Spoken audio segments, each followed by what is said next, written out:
Good evening, everyone. Batch 6. Chaliye pehle, who is present? All, come on. Leave a message in the query session. Who all are present? I need to know your names. We have Jash, Danyanesh, Alok, Madhushri, Jyoti, Geet, Parth Sarthi. Okay. Who others are there? Come on. If not a query, then leave a message. Okay. Gomti, Anish, Jia, Kankharini, Alok, Priyanka, Swati, Kashif, Aman. That much of people only? That many of people only? Or others are still writing their messages?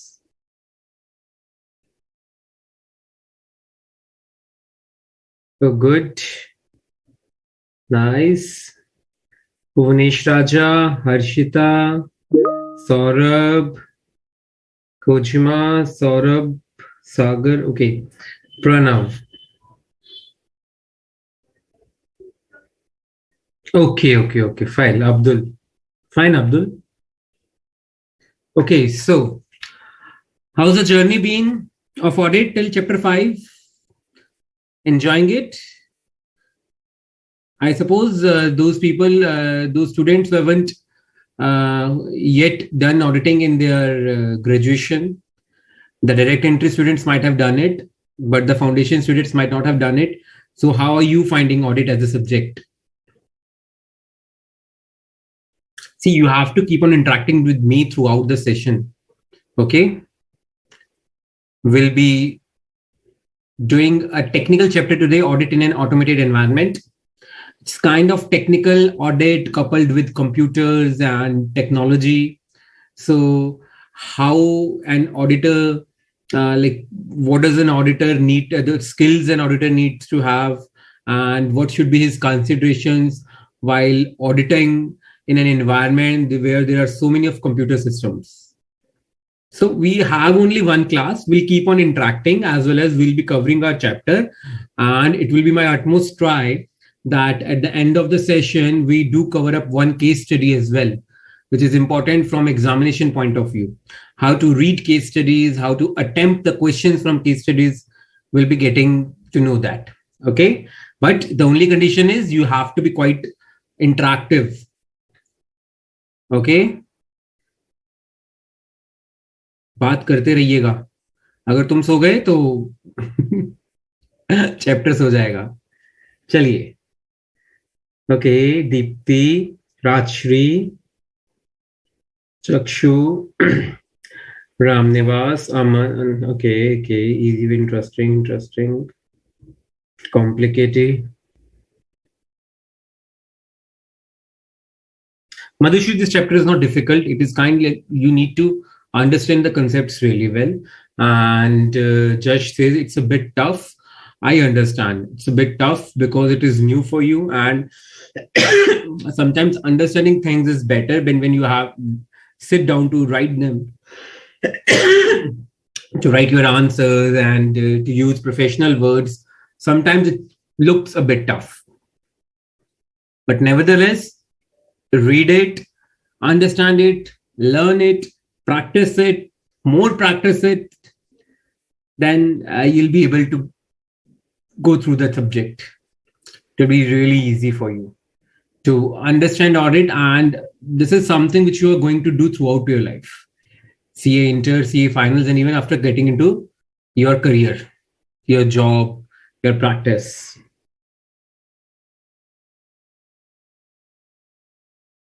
Nice.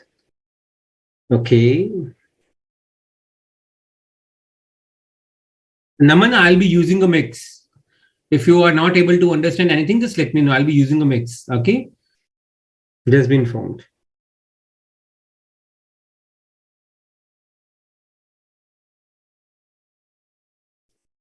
Swati, be assured, people who are from North, people who are from South, be assured, whatever I'm going to speak in English, I'm going to try. I'll be using a mix of both the languages, English as well as Hindi. Okay. And nobody would be at loss. Neither people from down south and people from the north. Okay. Fine. If you're not able to understand anything you want me to tell you, or you want me to elaborate it in Hindi, I'll elaborate it in Hindi as well. And for the people who want it to elaborate it more in English, I'll do that as well. So just be interactive and let me know whatever you want.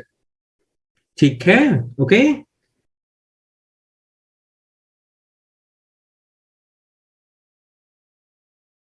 Just don't go by most people. Be Josh only. Okay? People may fall, but Josh will not fall. Fine? Okay. So you might not be like those other people who fall. Chaliye, let's start our chapter. Audit in an automated environment. Okay. So let's move.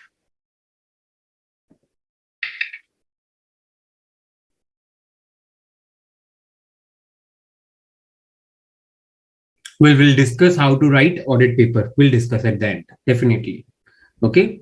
I'll be a bit, okay. So this is one class we have been allotted for this chapter. So I would request you people to go through the previous classes, batch 5 classes, which are there on CA Tube channel. ICI's YouTube channel by the name of CA Tube. You'll find all your classes over there. You can refer to my lectures as well over there. On chapter 6, there were 2 sessions in the previous batch. In this session, we have 1 batch. So I'll be a bit more selective because I want you to understand the important concepts. We'll practice multiple choice questions as well as case studies. And my more emphasis would be on making you understand the different concepts rather than sticking to just one topic or just elaborating more and more on one topic.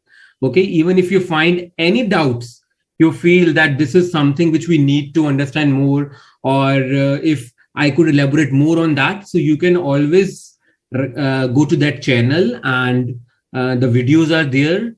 The previous batch 5 videos, it is there by the name of chapters, subjects. You can refer those videos along with current session, today's session. Okay.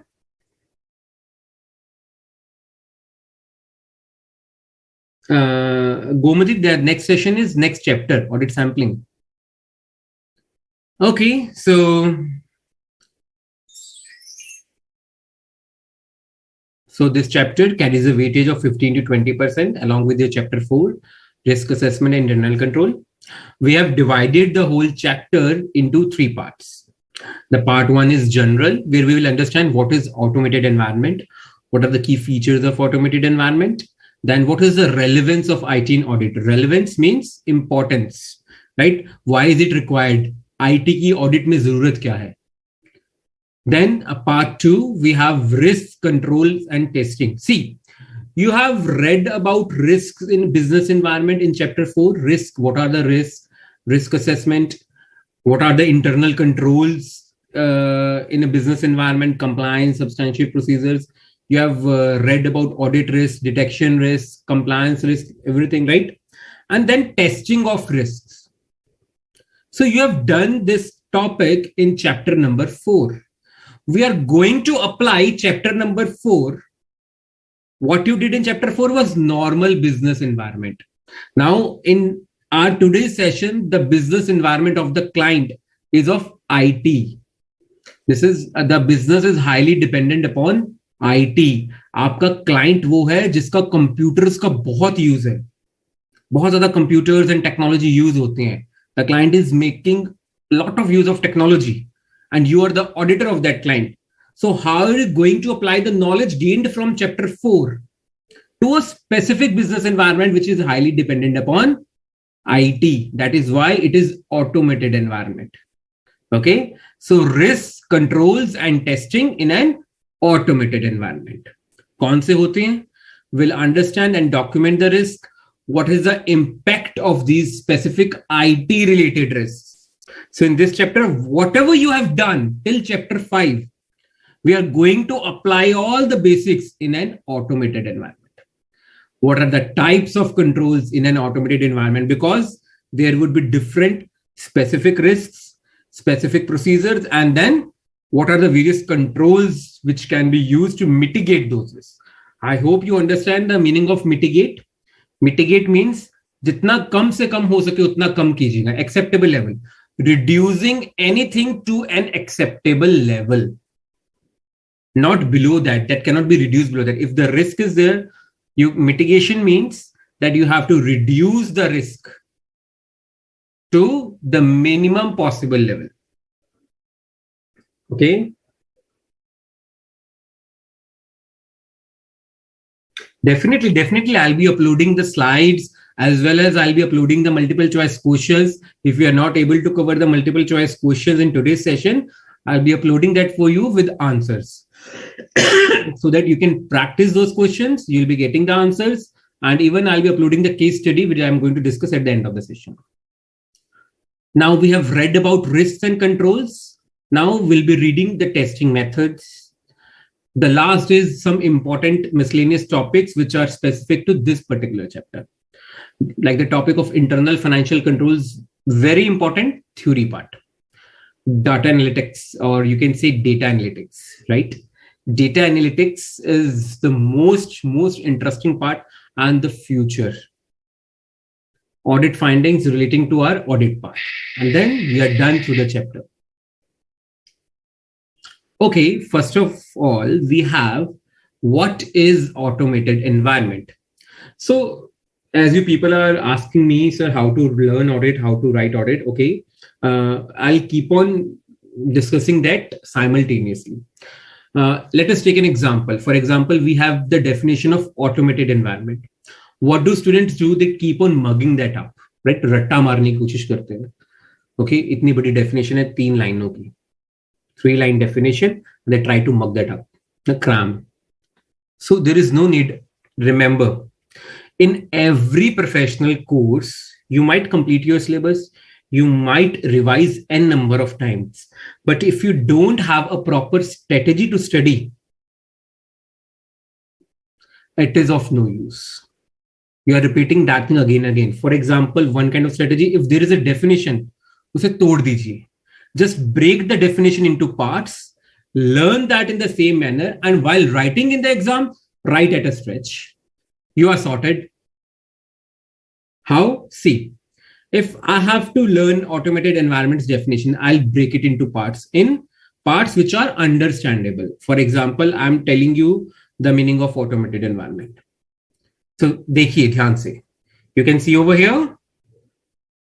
Let me show you. Here, an automated environment basically refers to, my meaning or definition starts. So I've divided it into 3 parts. I'm not reading it at a stretch. I've divided the definition into 3 parts just for the sake of learning purpose. If it is when it is learned while writing it down, I'll writing it down at a stretch. So automatic environments, but obvious, is kind of a business environment. So it is a business environment. Where now what happens in this business environment? The processes, the operations, the accounting, and even the decisions. So these are the works in that environment जिनके बारे में बात हो रही है. The works which we are talking about are carried out by using computer systems, also known as information system or information technology systems. Sorted? Our definition is sorted. Divided into 3 parts, a business environment. Then we are talking about the various works and how are these works done. So an automated environment basically refers to a business environment where the processes, operation, accounting, and even decisions are carried out by using computer systems known as information systems or information technology systems. Okay. चलिए, features of automated environment. We all know technology ने हमारे life में क्या change लाया. What has technology brought to our lives? Speed, right? It has brought speed to our lives. Let's see. Okay. Faster business operations.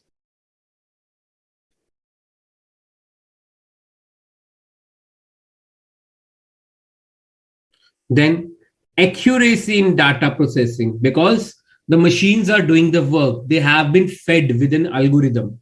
उन्हें एक formula feed कर दिया गया, उनके अंदर उनको एक प्रोग्राम कर दिया गया है, and they have been given that algorithm, they have been fed with that algorithm, a process, a work, how to do the work.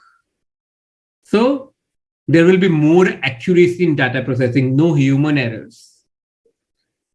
Ability to process large volumes of transactions. If you have been working with Microsoft Excel, so if you are calculating or totals on some calculator, and if you use the formula from Excel, you will be taking half an hour, it will do in fraction of seconds. That is the beauty of IT. Integration between business operations. So what is this basically? Integration. Two business operations are integrated with each other. For example, there is this company and there is this purchase department, and they are maintaining a system. They are working on ERP, SAP. These are kinds of systems which are installed in big organizations. So I'm from the purchase department. A particular raw material X, right? I require a particular raw material X. Suppose I'm in the factory. I require a particular raw material X, which is in shortage. I'll just put my request into the system. The purchase department will automatically get that notification that there is a request from the factory. It will place an order. The order will go to the treasury department and they'll issue funds. The purchase department will issue tenders and funds will be issued to purchase that particular raw material. So different departments, different business operations get integrated with the use of IT. Better security and controls. How come? You have a watchman sitting at the factory gate. He might get asleep. Okay. Or if you have a watchdog over there, it might not be able to prevent any intrusion. But if you have CCTV cameras over there, if you have biometrics installed over there, they offer better security and controls, and even you can take preventive actions afterwards. Less prone to human errors, provide latest information, connectivity and networking capability. You know about LAN, WAN, internet. Sitting over here, I need not go to US or UK. I can get my work done from over there, or I can perform work, get work from over there. Right? Next. What is the relevance of IT in audit? Quite obvious. I'm not taking that up, but this is something which was and has been an exam question many a times. What is the relevance of IT in audit? The number 0.1, 0.2, 0.3, 0.4, quite general points. I'll be taking up point number 5. With the introduction of the Companies Act 2013, after almost 58 years, so this act was amended, Companies Act 1956. Great emphasis have been given to internal financial controls from a regulatory point of view. Regulation means whether the things are going to regulate them, they should not go out of the way. Directors and those charged with governance, including BOD, board, audit committee, are responsible for the implementation of internal controls. Framework. What is framework? Framework is basically a system of rules, policies, and procedures. So how do you need to operate? How do you need to function within the company? So here the auditor's responsibilities now include reporting on these financial controls over financial reporting. So what controls have been put in place over financial reporting, for which the auditor needs to understand IT environment of the company, risks associated, and controls. So people tell me, I hope you are clear with the difference between those charged with governance and the management. Can anybody tell me what is the difference between management and those charged with governance? ये दो भिन्न भिन्न प्रकार के लोग हैं, क्या difference है इनमें? Exactly, Abdul. You have been attending live classes from your homes due to the help of IT. Same goes with me. So, the difference between those charged with governance, प्यार से हम इन्हें TCWG बोलते हैं, those charged with governance and the management. What is the difference? Come on, people. नींबू पानी चाय कुछ पीजिए और be a bit fast.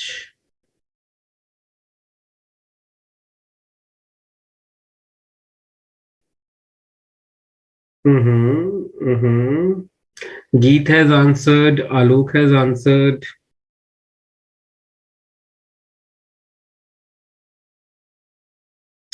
See, basically, only 3 people have answered. Two. What about others? सो गए क्या क्लास की स्टार्टिंग में ही?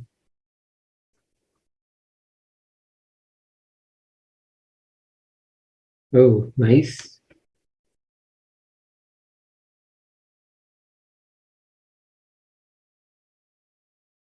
See, not much difference. The scope of those charged with governance is a bit broad. They include management as well as people from different committees. Like in over here, you can see audit committee, then there is steering committee, and then there is minority shareholders committee, nomination committee. So there are different kinds of committees. So those charged with governance, how governance is being carried out in the company, they have that charge. Management is basically people, employees, board of directors who are entrusted with the power of decision making, and they take part in day-to-day routine affairs of the company. Okay.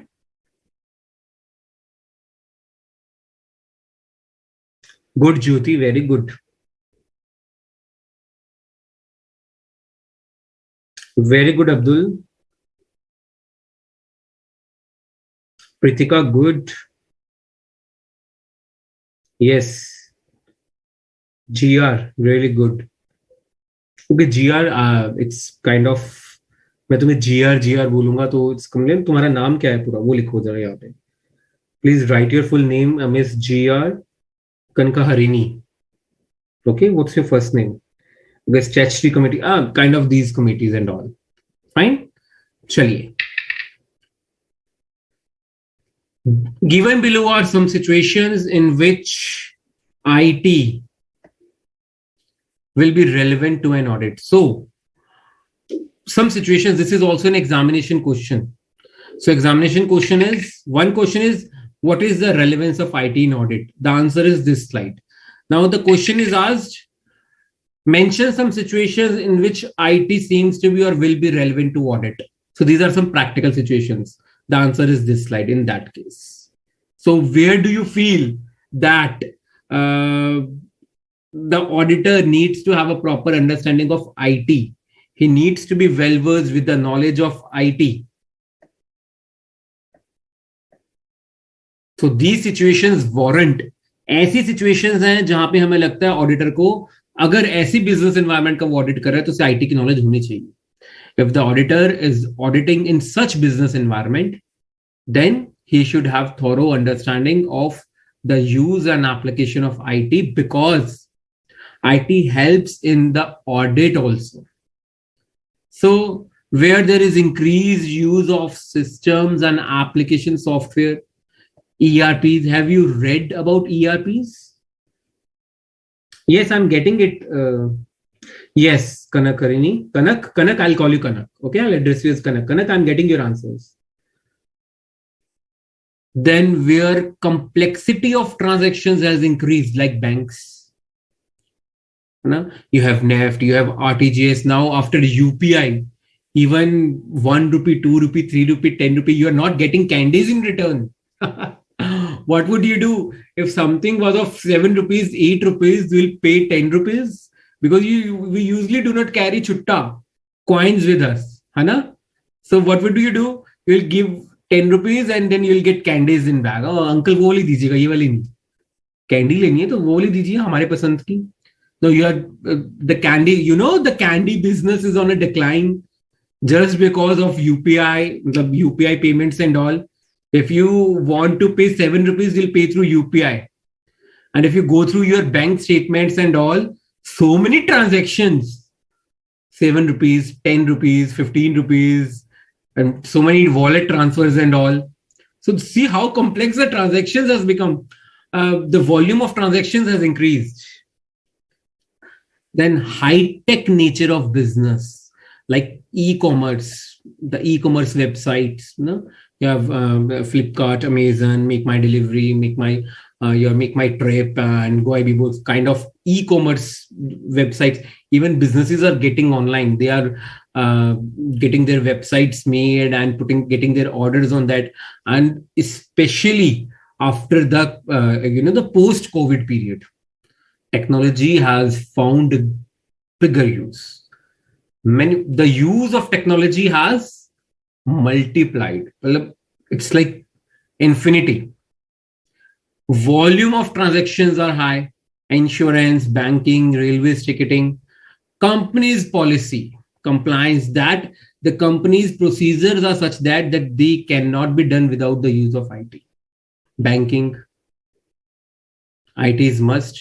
In 2011, between 2011 to 13, the banks shifted from the branch-based banking to CBS, Central Banking Solutions, Core Banking Solution softwares, where everything got centralized. So that was the bank's policy, that we want to get centralized, our system centralized. There could be regulatory requirements on the company, like the Companies Act provisions, like the Internal Financial Controls, the IT Act 2008, Information Technology Act. This is not Income Tax Act, okay? Information Technology. Then some standards would require of the company that your products fall under ICO, your services ISO 315 SOC, that, or sometimes auditing standards. Our auditing standards also require that the auditor should have understand of IT. He or she should be using this much standards or this much rules relating to IT in his or her audit. And it increases efficiency and effectiveness of audit. Okay, the most asked question: do you understand the difference between efficiency and effectiveness?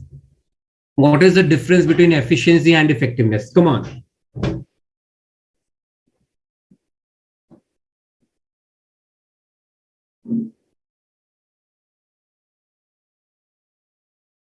Aman, NEFT is National Electronic Funds Transfer. Like, it is a way of transferring funds from one account to another in banks. Come on, people. What is the difference between efficiency and effectiveness? Chaliye. Audit वालों, इसका difference बताएं मेरे को, efficiency and effectiveness का.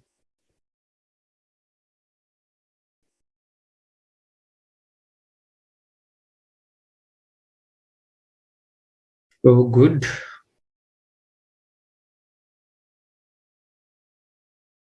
Yes, Kanak, I'll upload my presentation.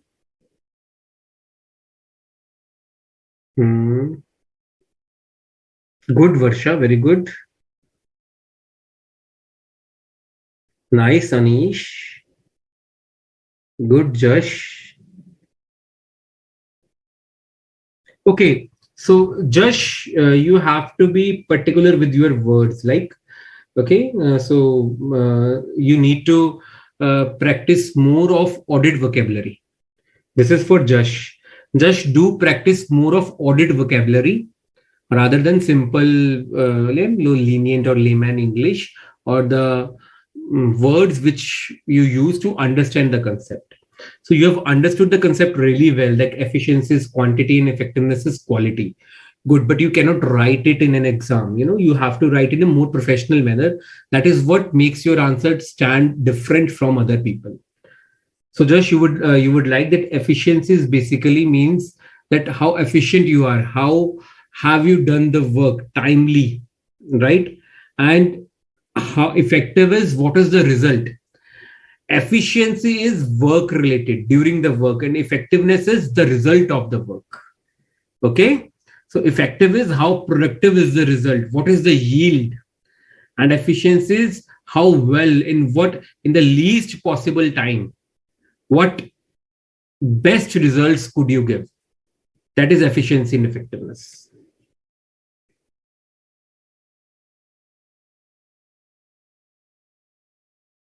Good, Sneha, Geet.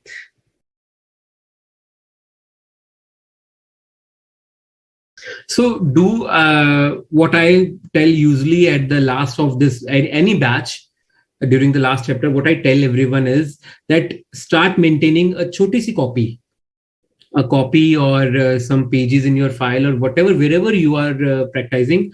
Start making audit vocabulary, some words, some professional terms which you will be reading day after day. Practice करते रहिए, पढ़ते रहिए, उनका मतलब बताओ, and start using them in your day-to-day audit language. Because when people write the exam of audit, the most common problem is that they'll write layman English. They don't write audit vocabulary. Audit vocabulary is like professional skepticism, independence of auditor, professional judgment, compliance procedure, substantive procedure, audit risk, materiality, efficiency, effectiveness. So these are some words. I address it, I call it as audit vocabulary. During my time, because I knew that if I'm not going to use technical or professional jargon, if I'm not going to use these terms, मैं audit के अपने words नहीं लिखूंगा और general English से borrow करूंगा, तो मेरा आंसर उतना strong नहीं बनेगा. मुझे प्रोफेशनल स्टूडेंट हूं, प्रोफेशनल आंसर्स देने हैं, तो मुझे प्रोफेशनल वर्ड्स यूज करने पड़ेंगे. और ऐसे वर्ड्स की आप वोकैबुलरी बनाइए अपनी. Just maintain a notebook simultaneously the way you are reading, you are going through the course. Maintain a notebook of some common words which you can use in any of your answers, just to lend it strength, so that your answer is really good and professional, and that will fetch you good marks. Okay.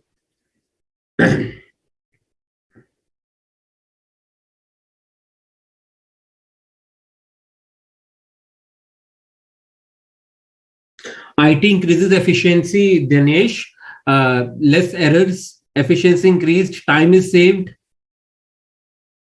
And effectiveness, the work quality is also improved. If you need to transfer 1,000 rupees to your friend in another city, what would you do in earlier times? You would go to bank, you will fill the voucher, you will give it to the bank person, he'll issue a token, and then instead of transferring 1,000, he misses 1 0, or he mistakenly adds another 0, or while transferring it will used to take 2 to 3 hours or even 1 day. Now you have UPI. What would you do? He'll take his number or her number. He'll just transfer right away, sitting at the comfort of your home, 24 hours, anytime. You need not visit the bank. You just need to have funds in your bank account, right? Okay. So you'll transfer that, and now it is completely your prerogative. Whether you're transferring 100, 1,000, 10,000, it will be your mistake whether you are adding an extra 0 or you forgot to add 1 0. So that is effectiveness, right? I hope, Dinesh, the example is clear. Chaliye, next. We are done with our part 1, the general part. We are done. Any doubts till now? Part 1 general. Any doubts, any questions, any queries you would want to ask from the general part? I've told you about the questions which can be asked from the general part, right? So what is automated environment? Could be one question. Here it is. What are the features of automated environment? Again, you have the answers on this slide. Then what is the relevance of IT in audit? This slide. The answer. Okay. Then some situations in which IT will be relevant to audit. These are the points you'll have to write as per the marks allotted to the question being asked.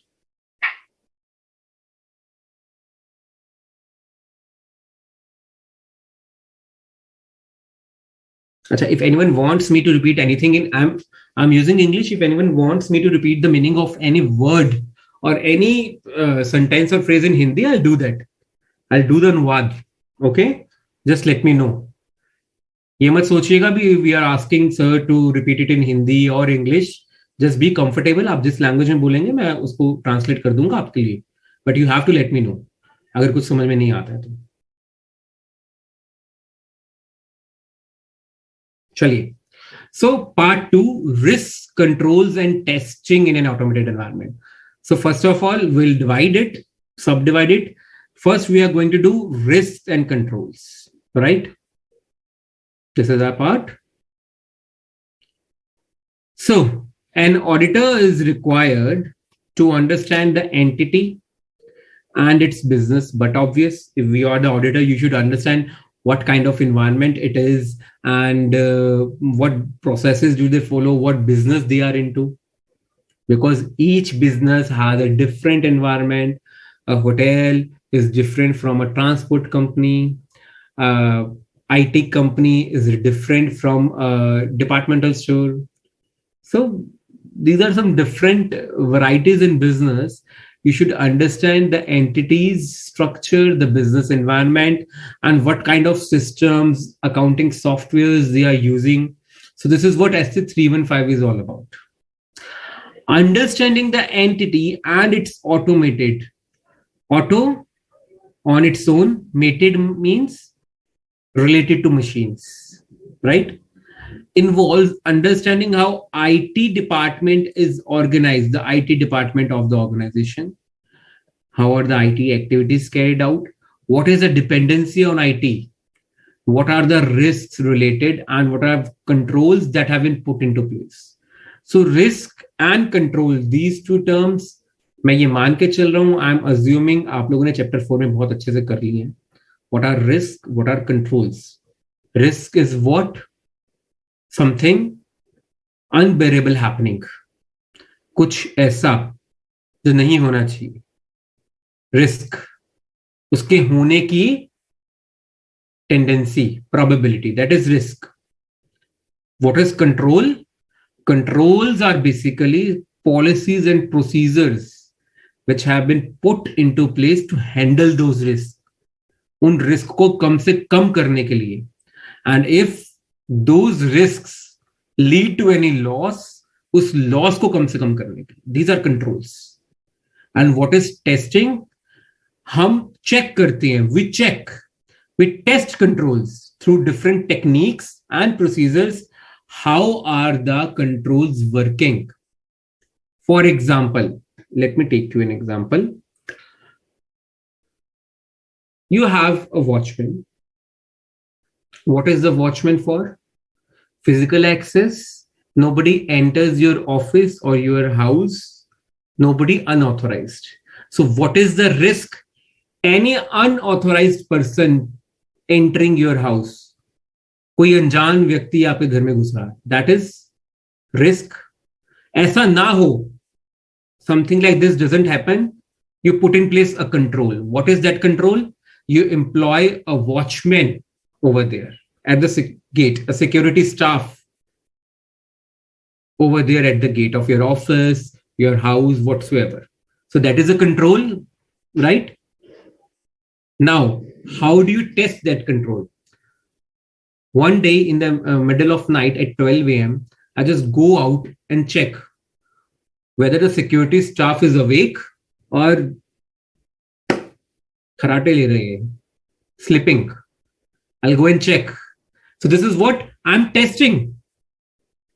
Whether the controls which I have put into place, are they working effectively or not? If he or she is asleep, the unjan person, the unauthorized person, anyone can break into my house. So the risk could materialize. So this is an example of what are risks, what are controls, and how do you test those controls. Now I have to test that. I have to check the risks in an automated environment. What are the controls and how do you test those controls? Okay. So first part is how you have to understand the risk in an IT environment. Now you have to document the risks. Audit documentation, SA 230. the most important, most common, and I would say this is the potato in all the standards on auditing. In every standard on auditing, you will find a sentence or you will find a part related to documentation. That is SA 230. Right? So considerations by the auditor for understanding the automated environment. Kya kare auditor? What should he do? How does he understand the automated environment? You are asking, understand. How should he? What should he do? So he should do the following works. What is that? These are the considerations by the auditor to understand the automated environment. What information systems are being used? One or more application systems. There are servers, then there are different tier architecture. There are different other computers, node computers, network computers. What is the purpose of these systems, whether financial purpose or non-financial purpose? So if there is accounting software being used in one system, that is financial purpose. The systems, there is a different set of computers in a different rooms where only CCTV cameras are being monitored. That is non-financial.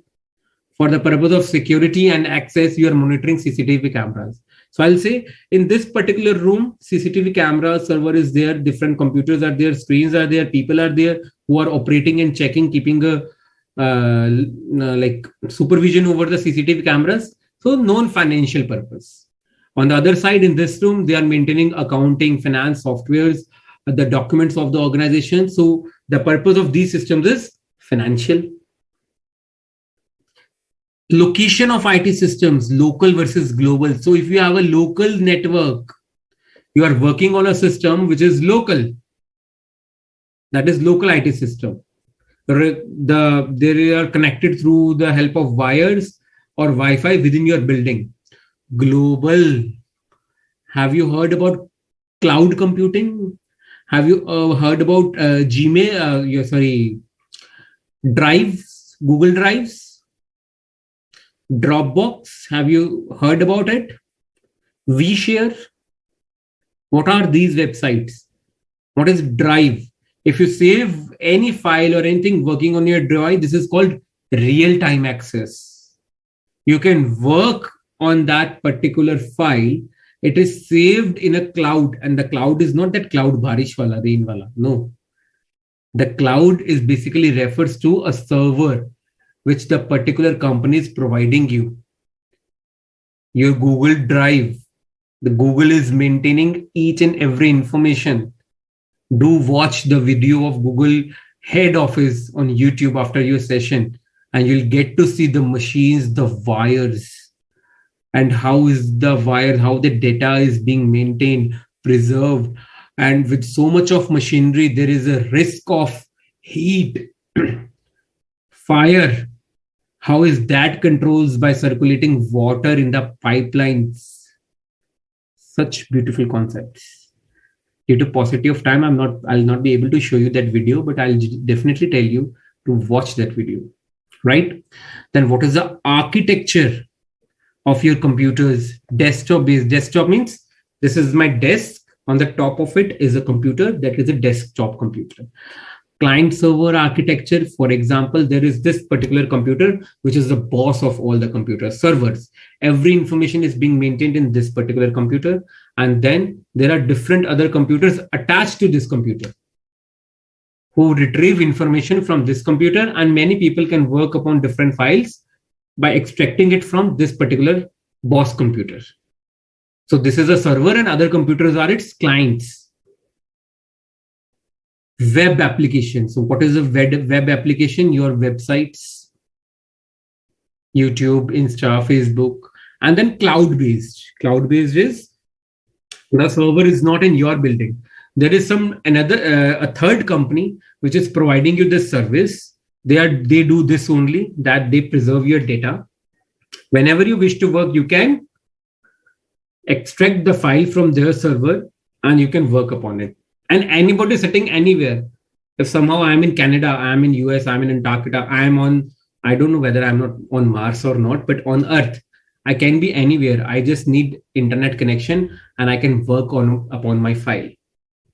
That is cloud-based structure. Version, I hope you all use mobiles. You know about the version of various applications and system. Interfaces within the system. Interfaces is the interaction between various systems. In-house versus packaged software. What is in-house versus packaged? For example, I require a particular software or a particular system. What can I do? Either I can get that particular requirement manufactured within my organization by establishing an IT department, providing them all the material and telling them all my requirements and needs. And I want such kind of accounting or financial working system. Or I can get it a system from the market that is a packaged system. Okay. You can prepare various food items at home, roti, sabzi, dal, paisam, right? Idli. You can make everything at home and then feast upon it. Or you can order platter from the market, thali from the market, right? Thali mein kya hota hai? Sab kuch thoda thoda aa jata hai and I'm satisfied. This is the difference. You can prepare that in-house particular requirement, or you can order it from the market packaged. This relates to your softwares and other technology related products. Outsourced activities. For example, in my office, what I have done is I have entered into an agreement with my computer vendor, technology provider, that every quarter your staff should come to my organization, my office, check every computer, printer, network connection, everything, any cleaning is required. We either electronic cleaning or physical cleaning, they should do everything every quarter, and I'll pay you quarterly or annual fees. But I have outsourced this to you. I'll not take a brush and open the CPU, or I'll just, day-to-day cleaning is something different, but I'll open the CPU and clean the dust inside the CPU. Or I'll sit one day, आज मैंने सारा recycle bin check करना है, सारे systems check करने हैं and all that stuff. क्या virus आया क्या नहीं है. I'll outsource it. IT maintenance and supporting. Who are the key persons? The auditor should know that. So this is something which the auditor should know with respect to the organization the auditor is auditing. Who are the key persons with respect to IT in that organization? CIO, CISO, administrators. Administrators are the person who administer the IT working. Check, supervise the IT working, work in the IT part. CIO is Chief Information Officer and CISO is Chief Information Security Officer. If information is there, you have to take steps to secure that information. The safety of that information is also very, very important. So we have CIO, Chief Information Officer, having broader responsibilities, and then CISO, CISO, Chief Information Security Officers, which have responsibilities related to security of the information. Okay. Documentation as per SA 230, right? And what, now this is very important. What could be the risks associated with an IT environment, or what could be the risks that can arise from the use of IT systems? This is also an examination question. What could be the risk? The first risk, inaccurate processing of data or processing inaccurate data, or both. So inaccurate processing of data means you have given data 2 plus 2. Inaccurate processing, the algorithm, the formula given to machine is not correct. It is giving you 0. So there is some malfunction with the algorithm given to the fed into the machine where it is taking addition as subtraction. That is inaccurate processing of data. Data is okay, but the processing is at fault. Another thing is processing inaccurate data. We have given it 2 plus 2 multiplied by 0 and it is giving answer 1. There could be different, there could be inaccurate data. Inaccurate data means the data we are giving to the machine is inaccurate in itself. The machine is giving the desired result. Whatever data we are given to it, as per algorithm, the machine is giving the result to be completely fine. But if we are giving inaccurate data, the result is not good for us. The result is not useful for us. Then it could be both. It could be machine's fault as well as the human's fault as well. So inaccurate processing data could be machine's fault. Processing inaccurate data could be human's fault. The person who is giving instructions to the machine. Or where both human and machine fail, that is the particular risk associated. Unauthorized access to data. There are no passwords. There are no login IDs. And if there are passwords, they have been written on the drawers, the table. So anybody can read that password and log into your system and do any kind of work which he or she is not authorized to do in any company, in a bank. Direct data changes, backend changes. For example, the data is maintained in a server. And every computer in that organization, every person on every computer works upon that data. Somebody plays with that data in the server, backend. Now everybody is processing inaccurate data. Excessive access or privileged access. They are known as super users. Let us take a person. I'll be taking you as volunteers. Let us take a person. Okay, fine. Let us take Anish Ojha. Okay, so we have Anish. Anish, are you with me? तुम मेरे साथ चलोगे? चलिए. So Anish is my article. और Anish को मैंने कहा Anish, see देखिए, ये मेरा कंप्यूटर है, ये रहा आईडी, ये रहा पासवर्ड, ये मेरी डिजिटल है. आपने कोई भी रिपोर्ट अपलोड करनी है, कुछ भी करना हो, ये लीजिए और कर दीजिएगा. मैं जा रहा हूं घूमने. एलन मस्क मार्स पे लेके जा रहा है सबको. मैंने भी टिकट बुक कराई है. मैं मंगल ग्रह घूमने जा रहा हूं. पीछे से कोई भी काम हो तुम ये कर लेना. What is this? I am giving excessive access, a privileged access to Anish. बाकी के सब आर्टिकल्स क्या कहेंगे? हाँ, अनीश फेवरेट हो गया, सुपर यूजर बना दिया अनीश को. But I am not authorized और allowed to do because it could result in the risk could materialize. Anish is not that experienced. वो कुछ गलत काम भी कर सकता है, उससे गलती हो सकती है. So what I have done, I have given him excessive access. मैंने अनीश को कहा, Anish, okay, office expenses you are going to maintain 1,000. I've given him 2,000, 5,000 per month. Okay, Anish, if you find anything, if you need anything, I'm giving you blank check.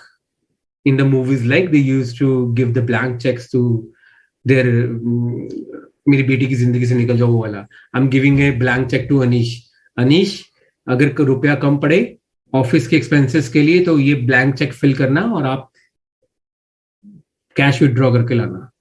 Anish is very loyal, but somebody else steals that check from Anish and clears my bank account. Sapphire. Privilege access, super access. So this could be, these are the examples of super users, privilege access. And in the case of IT as well, with our systems, with our information, we have to maintain proper security and access should be given only to authorized persons. Hacking. What does hacking do? The Twitter accounts get hacked, the websites get hacked, and they go on showing different, putting different messages. Like you could see after that blue tick scenario on Twitter, people are purchasing blue tick with fake accounts and they are coming out with any weird information which is affecting the stock market as well. Lack of adequate segregation of duties, quite a normal point, that there should be proper segregation of duties, like the maker checker concept, if you know. Like it happens in banks as well. A person who prepares any document, another bank employee will check that document and pass it, approve it. So if there is shortage of staff, there could be lack of adequate segregation of duties. A person who is making the particular voucher, he is himself checking it. हम अपना audit खुद कर रहे हैं. Unauthorized changes to systems or program. If there is unauthorized access, anybody can play with your information and your data. Failure to make necessary changes to systems or programs. Sometimes it happens, there is a bug, somebody hacks a system, and we are not able to enter into the system or make any changes. Like the door to our own room is closed. We are not able to enter or make changes to our room. Loss of data are very important. These are the risks which are associated with an IT environment, and the auditor should know about these risks.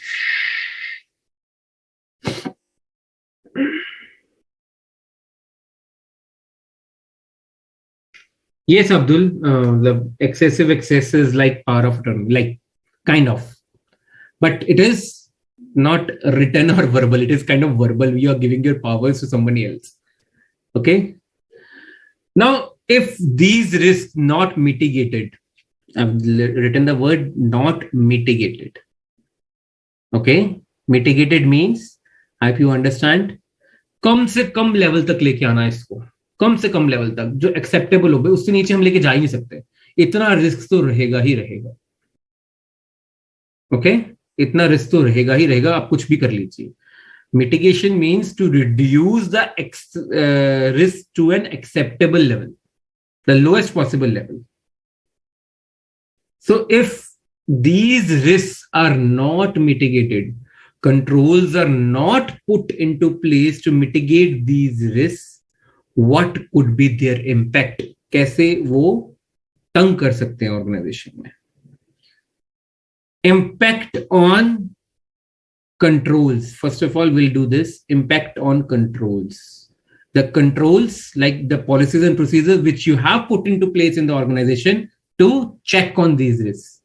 You cannot rely upon automated controls. Obviously, if the risk is high, IT risk is high in your organization, the auditor will not rely on automated controls. He'll say, I'll keep this, I'll do this calculation myself. Your systems, your IT risk is so high. He cannot rely on IT dependent manual controls. For example, I have to prepare a report from an account which I have generated from the accounting software.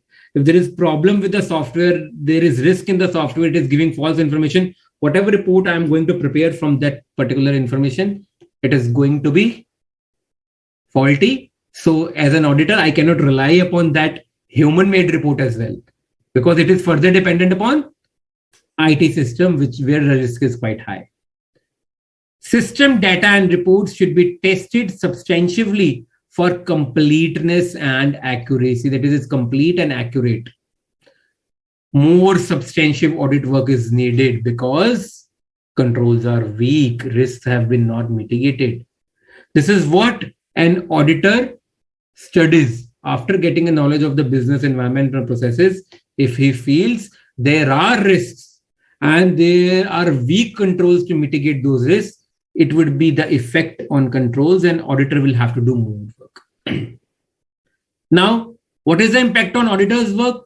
He cannot rely upon the data. We have read this. System data and reports should be tested substantively. More audit evidence would be required, because more his work, more the evidence required to justify his work.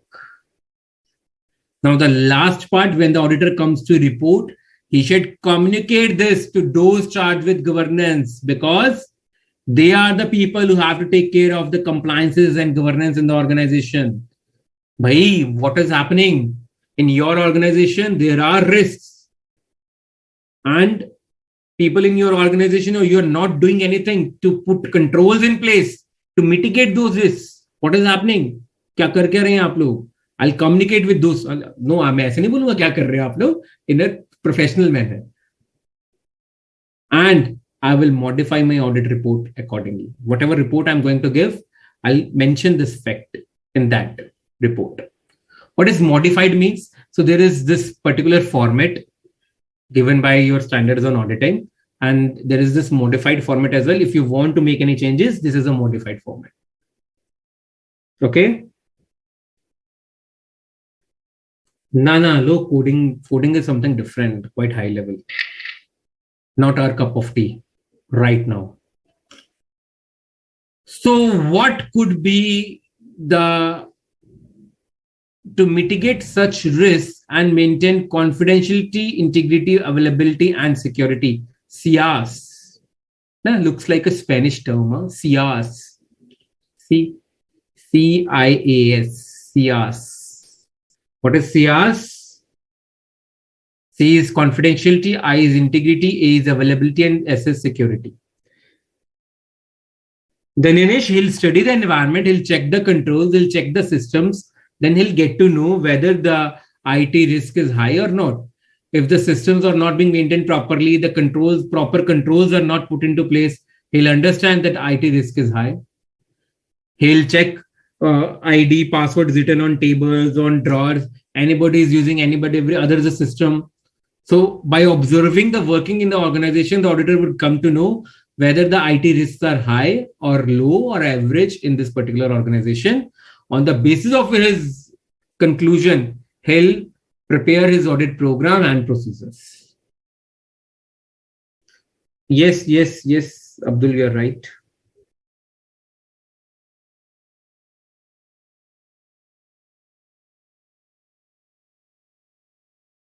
Pranav, Pranav Vashisht, there are different audit procedures for that.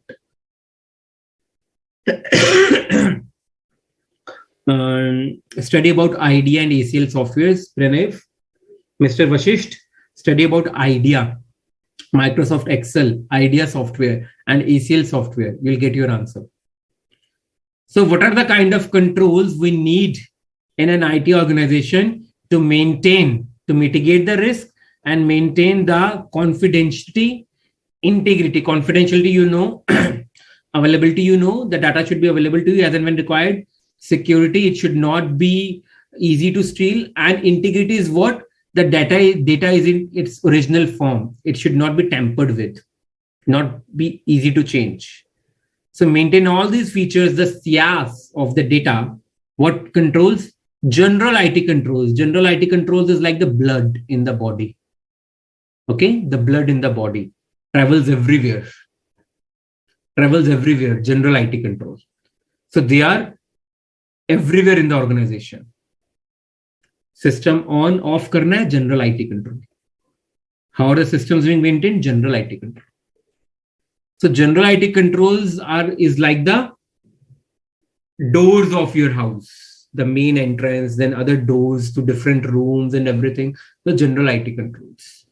General IT controls are policies and procedures that relate to many applications and support the functioning of application controls, which is next in our turn. They apply to mainframe, miniframe, and end user environments. Mainframe is a big computer, very big computer, which is maintaining the data, and many small computers are using data from that big computer. I'll show you the picture in a while.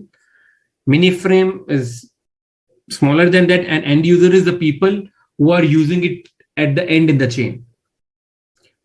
General IT controls are those controls that maintain the integrity of information and security of data. So they are available everywhere. They are also known as pervasive. Pervasive means which is running everywhere. You'll find it everywhere. Pervasive controls or indirect controls. Okay. Now, application controls. Application controls related to your applications. The apps you have in your mobile.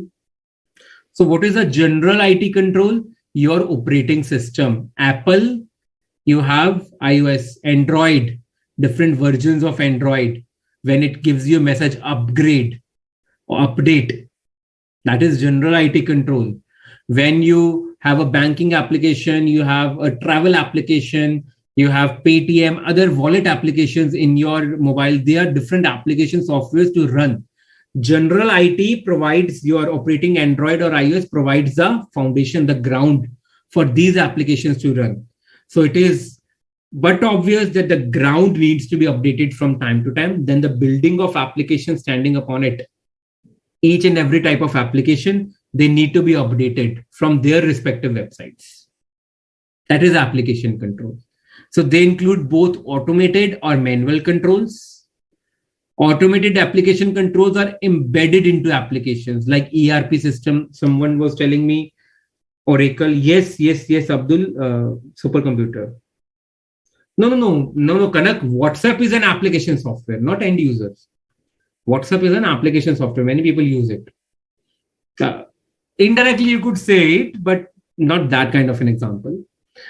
Examples of automated application: edit checks, validation of input data, sequence number checks, user limit checks, reasonable checks. What are these? For example, there is this Excel file, Microsoft Excel file. So everything is going in sequence. If you type 3 after 1, it will not accept. That is Excel's function. It will not accept that sequence unless you make some changes to the application, right? If the data, particular cell of the application, Microsoft Excel का वो जो डब्बा होता है, Excel होता है, उसके अंदर आप अगर कोई फॉर्मूला लगा हुआ है नंबर का और आप ABC टाइप करेंगे, that is validation check, वो नहीं उठाएगा. It will not take because वहां पे फॉर्मूला लगा है नंबर का. Sequence check, user limit check, reasonable check, mandatory columns. If you're not filling it, like in your forms, if there are mandatory column and you don't fill it, it will not move to the next page. It will take you back to that particular box where it says it is mandatory. ये red में दिखाएगा. So mandatory data fields. These are application controls. General IT controls are needed to support the functioning of application controls, and both are needed to ensure complete and accurate information processing through IT systems. So general IT controls are the common controls. General application related to each and every specification. For example, for your Paytm to work well, the general IT controls, your Android plus the Paytm application need to be updated as per the latest version. Both are required to run that application smoothly. IT dependent controls are controls, basically manual controls, which use some form of data or information. For example, if I want to know whether the service of the printer is due or not, I'll check how many prints have been, we have taken out how many prints from this computer. And there is some fault with that command. And this is an IT dependent control. We'll get that printer service even when it was not required. So we were dependent upon IT, right? Even though the control is performed manually, the design and effectiveness of such controls depends upon the reliability of source data. हमने कहां से वो data उठाया था जिसके basis पे हमने ये कंट्रोल्स लगाए. Okay, fine. Due to the inherent dependency on IT, the effectiveness and reliability of automated application controls and IT dependent controls require the general IT controls to be effective. So on the priority, general IT controls have to be effective. Only then your application and IT dependent controls would give you the desired results. Yes, Mr. Muhammad B. Vora, you're right. Mr. Kanak, like there is this server. You can take WhatsApp as an example. If in the layman language, you can take WhatsApp as an example. Kanak, fine with it. Okay, moving next. So we'll be reading about the general IT controls. Okay, after this, we'll take a break. We'll finish with general IT controls and then we'll take a break. Any doubt or any query till now, please come up with it. Any doubt or any query till now?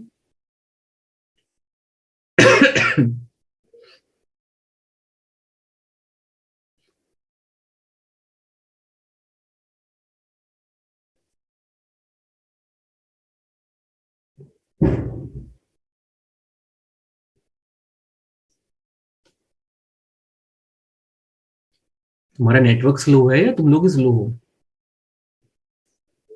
To my one question, only one person is replying.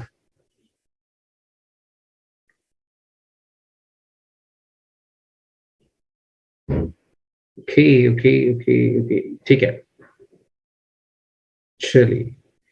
So, abhi no queries. Let's move ahead. We'll finish this risk control and testing part as well. So we have in general IT controls, what are the first type of controls we have? The first type of controls is related to data center and network operations. So where is your data maintained? How is your data maintained? And how is it routed between the various networks? your networks within the organization. The objective of these types of controls is to ensure that production systems is the information that, like, the what information is produced from the raw data are processed to meet financial reporting objectives. Financial reporting is you're preparing your financial statements and taking decisions.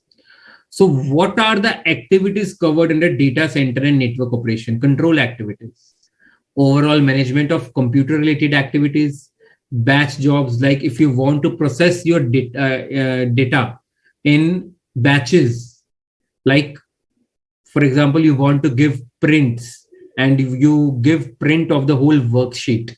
So how do you prepare it? How do you schedule the printing? And how is the printing executed on various printers? Batch job. Backups. How are you maintaining the backups? Are you monitoring whether backups are being taken periodically?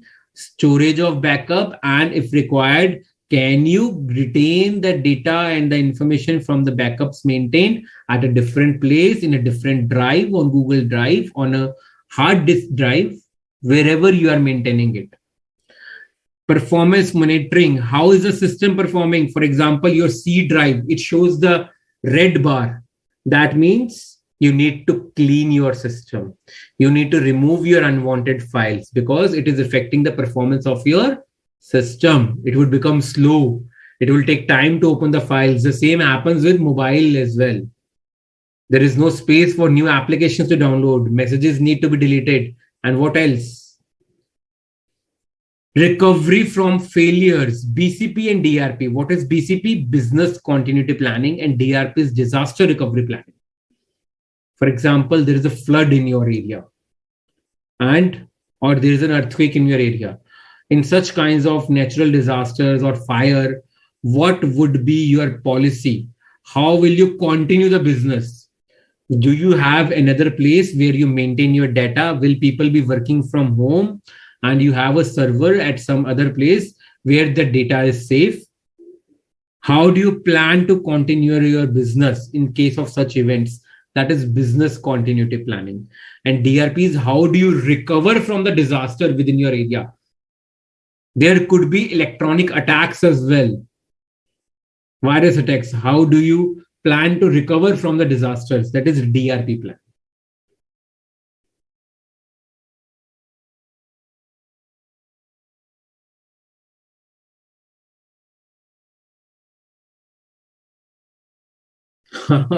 Priyanka, I know. I was just joking. I know.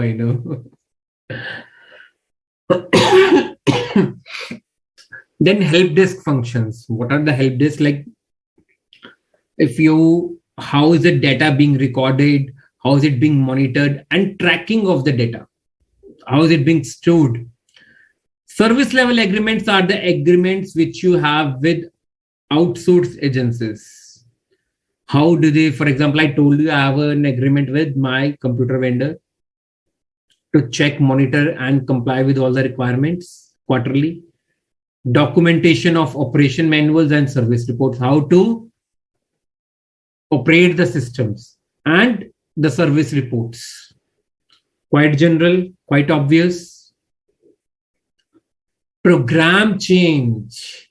If you want to change the working or any particular program, any particular application in your systems, in your organization related to IT, if it is carried out, the objective of general controls is to check whatever modifications have been done to the system. We are still able to meet the financial reporting objectives. Best example in this case is of the banking industry. When the CBS central system was introduced, core banking solution, I told you 2011 to 2013, in almost 70 to 80% of the banks, this system was introduced where all the information is being maintained and handled at a central level. Otherwise, there was branch and banking. That is why it used to take a lot of time. There were clearing houses and all that. Take so much of time. So the best example in case of program change is that. Now, after the particular program change, the systems, they are continuing to meet the objectives required of them. There is no variation in that. So what are the control activities? You have to check how is the change, what was the change process, how is it being defined, what are the roles being assigned, and what are the responsibilities being given to various personnel. Who has made that request? Make a record, manage and track the request. Make changes to your system. Analyze the changes, design the changes, develop the changes, new systems. Now, after that, test the changes. Like your mom prepares a sabzi or a curry at home, and she asks you, please taste करके बताना नमक ठीक, खट्टा ठीक है. So, in an organization as well, when you develop new systems, you bring any change to the system, you have to test those changes. So, you have to frame testing plans, test different cases, and that is UAT, Uniform Application Testing, unit application testing, right?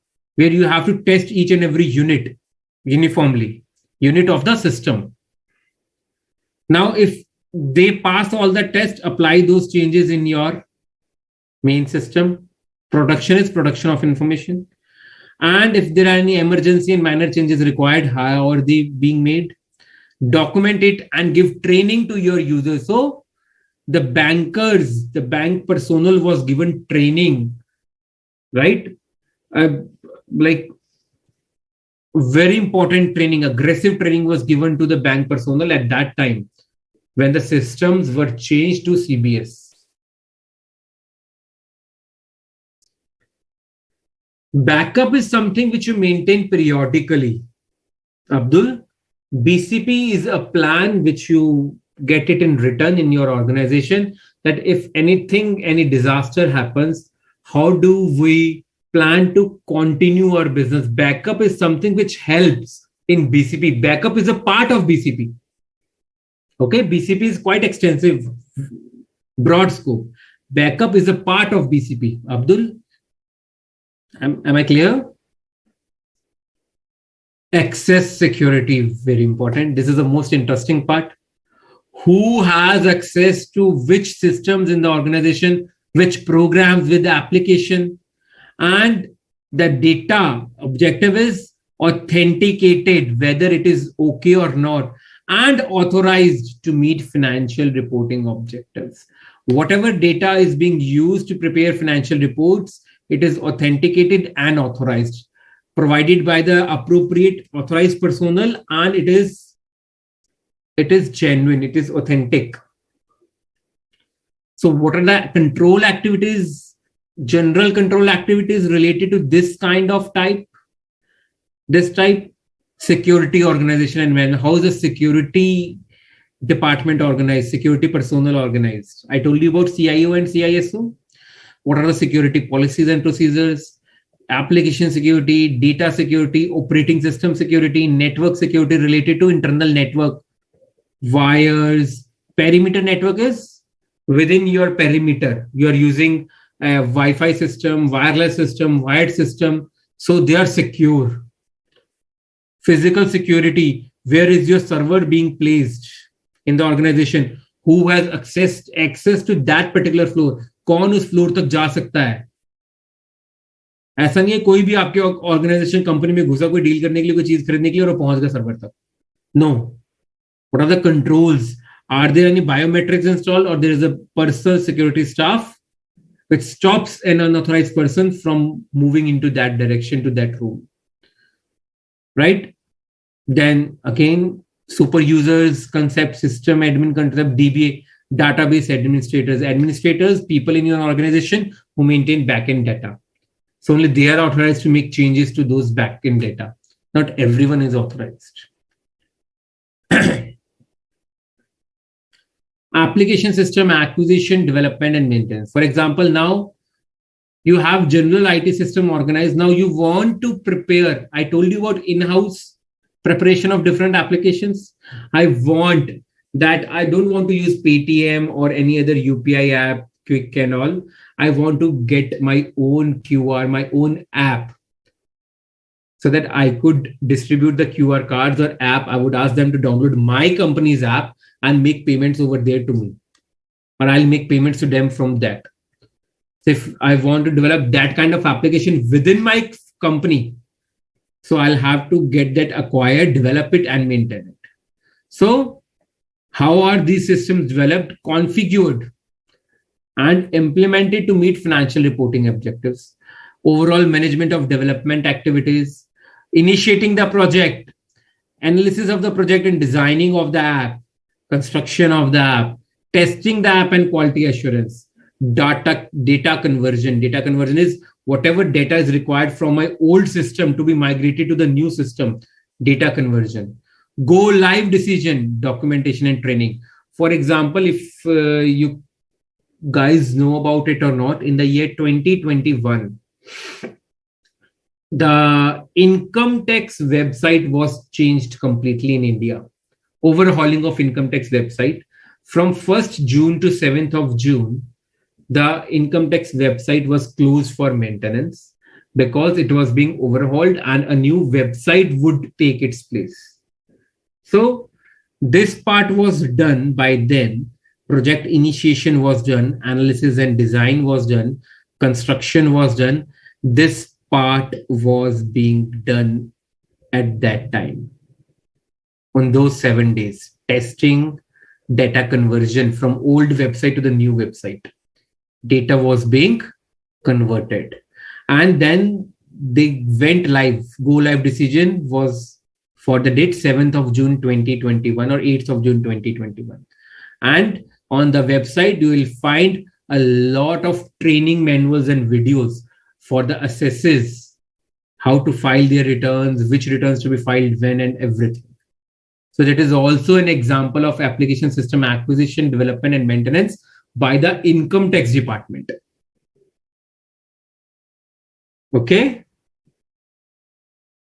Yes, Mr. Parthasarathy, you are right. Initially, it was with some other company, and now it is with the contract was with a different company.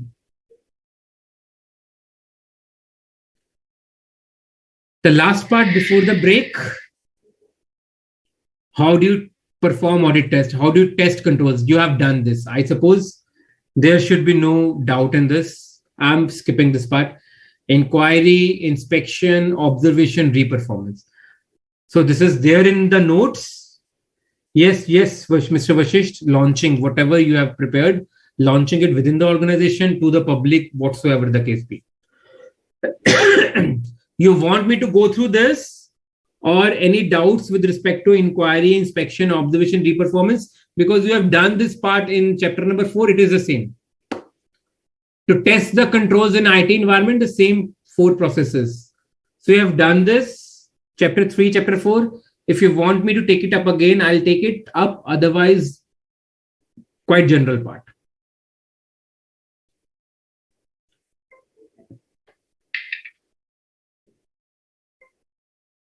Now, this is important.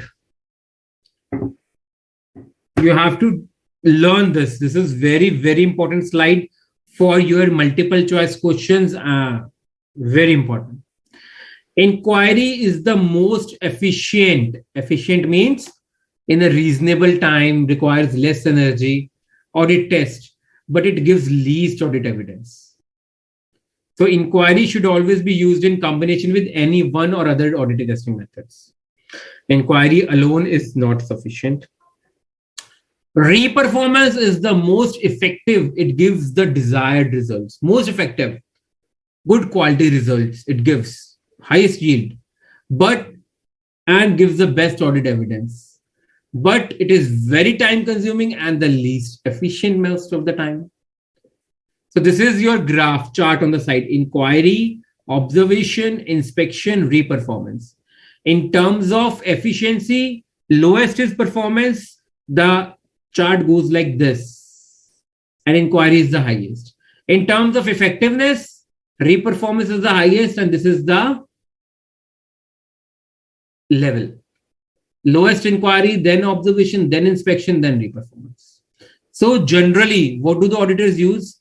Inquiry in combination with inspection gives the most effective and efficient audit evidence. Written in bold, very important for your multiple choice questions. However, which test you use when depends upon this factor. What is your risk assessment as an auditor? How well is the control environment? What is the desired level of evidence you require as an auditor? History of errors और mistake, पुरानी क्या गलतियां हुई हैं, क्या यहाँ पे history है पुरानी गलतियों की इस ऑर्गेनाइजेशन में, बिजनेस कितना कॉम्प्लेक्स है, and assertions being addressed. I hope you know about the assertions at the balance sheet and profit and loss level, and the auditor has to document this. चलिए, ये कुछ करेक्ट इनकरेक्ट है. I'll give it you with your notes, okay, for you people in a part of MCQ.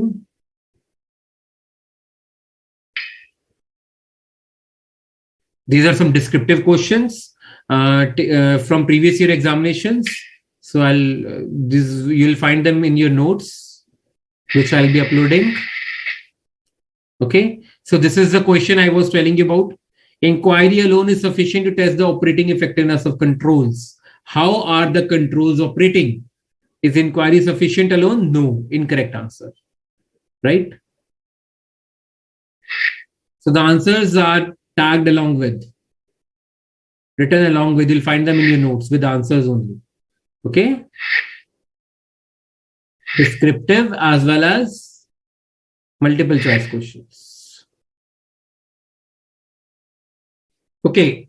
Before moving, let's take a break.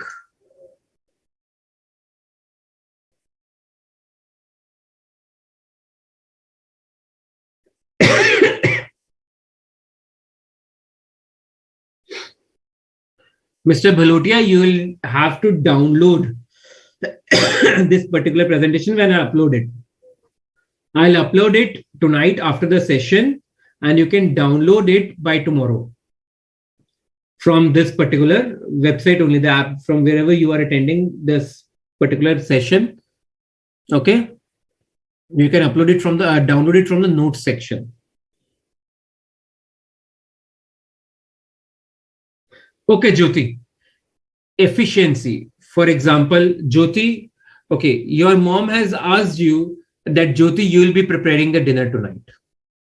Your mom prepares it in 1 hour, and Jyoti prepares it in half an hour, or Jyoti takes 2 hours to prepare the dinner. So your mom says, Jyoti, आपने time बहुत ज्यादा लगा दिया, ये तो आधे घंटे में या 1 घंटे में डिनर बन जाता, और ज्योति ने आधे घंटे में बना दिया, तो मम्मी कहेंगे, ज्योति वाह बहुत जल्दी बना दिया डिनर, आधे घंटे में बना दिया, ज्योति बहुत मैंने स्पीड खींची और बढ़िया बना दिया. So that is efficiency. तो ज्योति ने कितनी कम टाइम में काम कर दिया, कितने रीजनेबल तरीके से, कितनी जल्दी. अब वो खाना बना कैसा है, दैट इज इफेक्टिव. अगर जल्दी जल्दी में बनाया है और वो अच्छा नहीं बना है तो इफेक्टिव नहीं है. ज्योति का जल्दी जल्दी बनाना कोई काम नहीं आया अगर खाना ही अच्छा नहीं बना है. पर ज्योति ने टाइम लगा के बनाया, 2 घंटे लगा के बनाया. ज्योति को कहा मम्मी ने, ज्योति बहुत टाइम लगा दिया, एफिशिएंसी इतनी नहीं आई, पर खाना बना बहुत टेस्टी है, इफेक्टिव बहुत बना है, रिजल्ट बहुत इफेक्टिव आया है. That is effectiveness. अब आपने खाना बनाया भी बहुत टाइम में, एफिशिएंसी बहुत कम रह गई, और खाना अच्छा भी नहीं बना, इफेक्टिवनेस भी कम हो गया. दोनों जगह ही काम खराब हो गया. खाना बहुत टाइम लगा के बनाया पर अच्छा बन गया, एफिशिएंसी कम थी पर इफेक्टिवनेस ज्यादा थी. खाना कम टाइम में बना दिया पर अच्छा नहीं बना, एफिशिएंसी अच्छी थी पर इफेक्टिवनेस नहीं रही. ठीक है ज्योति?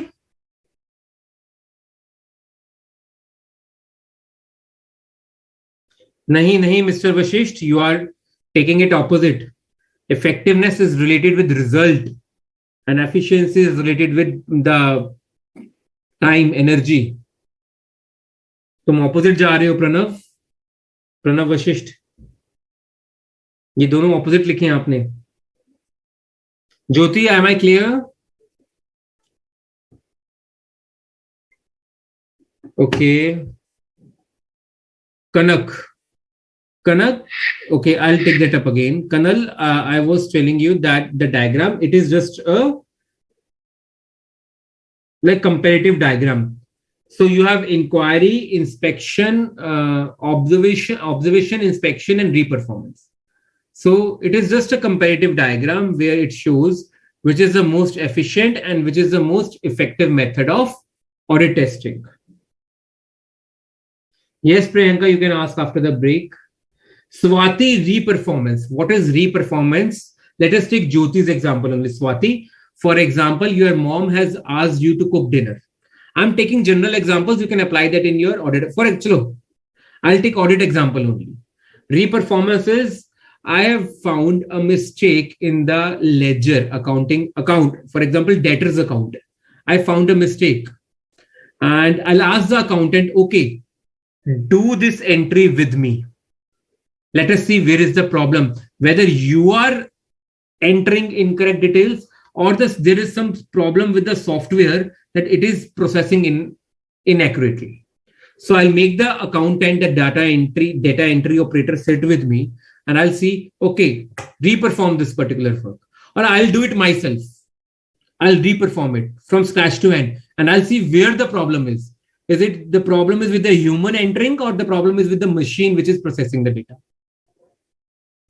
I hope, Swati, I'm clear with reperformance. The auditor reperforms the work with the client person, the client official.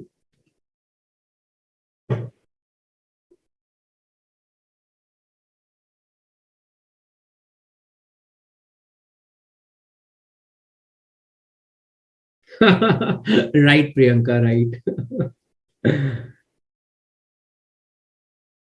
Yes, yes, yes, Abdul.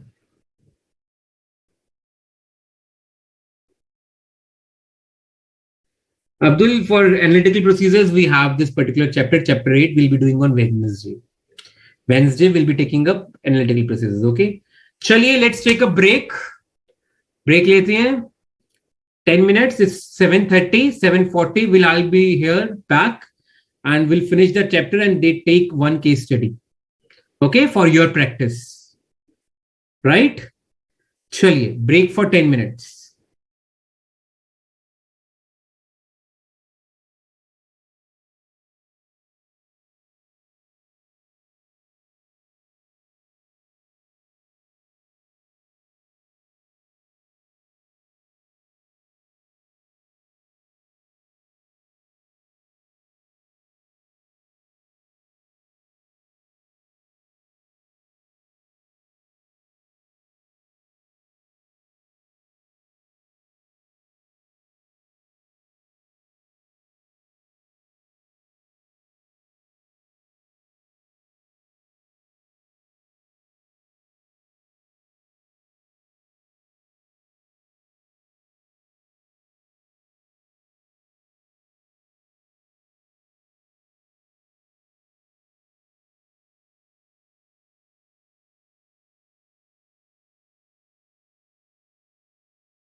Okay, everyone, we are back.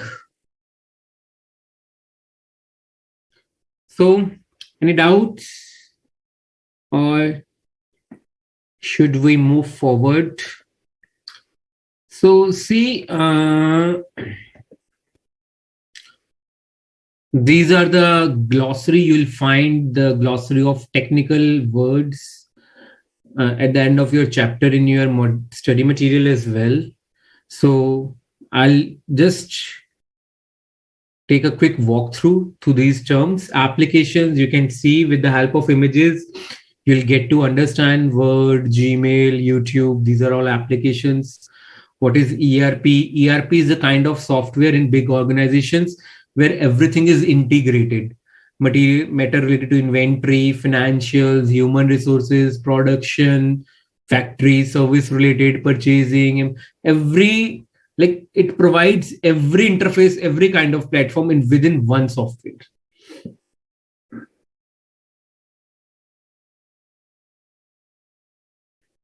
Okay, then, okay, this is very important.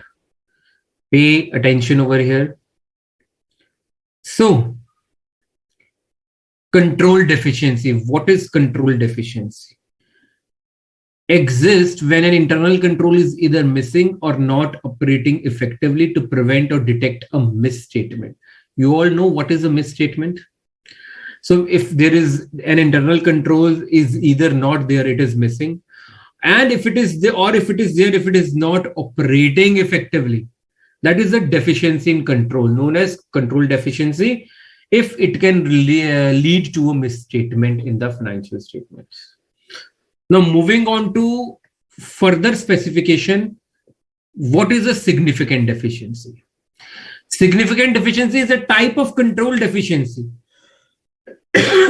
or a combination of such deficiencies important enough to merit means attract, unka dhyan खींचना अपनी तरफ, the attention of those charged with governance, since there is a reasonable possibility that a misstatement will not be prevented or detected in a timely manner by the management. So there is a deficiency in controls, control deficiency. But a control definition, deficiency or a combination of such deficiencies important enough, which is required to attract the attention of those charged with governance to get it corrected. Because if it is not corrected in time, there is a possibility, पूरी संभावनाएं है, that a misstatement will not be prevented in the accounts. There could be errors in the accounts, fraud in the accounts, or they could not be detected in a timely manner. Now, moving on to further specification, what is the material weakness? Now, further, we are restricting the deficiency. A control deficiency or a combination of deficiencies in internal control, same definition as of significant deficiency with one difference, due to which there could be a reasonable possibility that a material misstatement. Here it was only misstatement. Here it is material misstatement. A misstatement which is material. It is going to affect the reporting. Now that is why it is material weakness. So you should be clear with the difference between control deficiency, significant deficiency, and material weakness.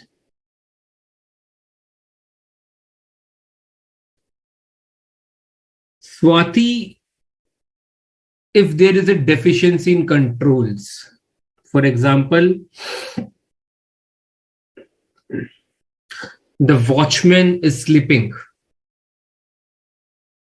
there is a deficiency in control.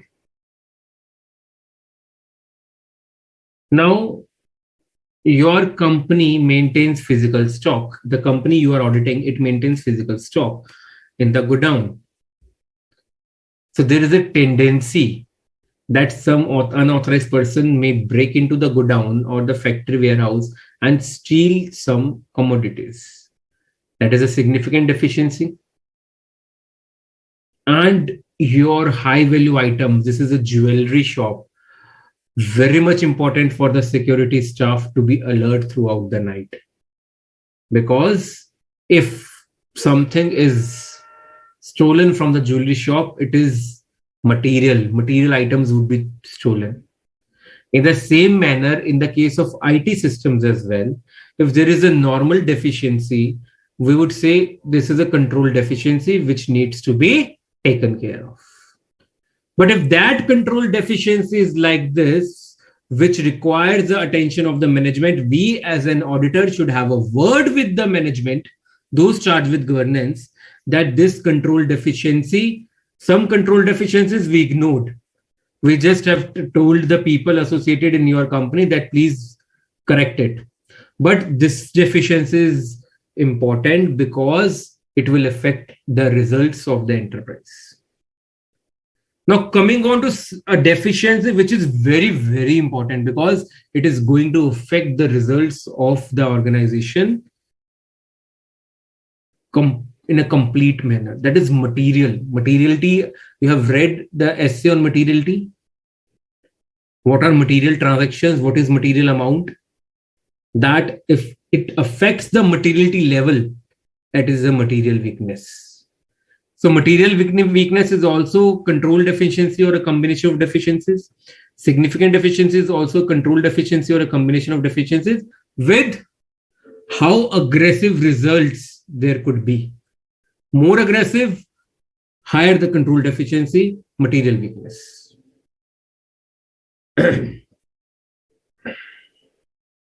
So this is mainframe, mini-frame. You can all see on your screens.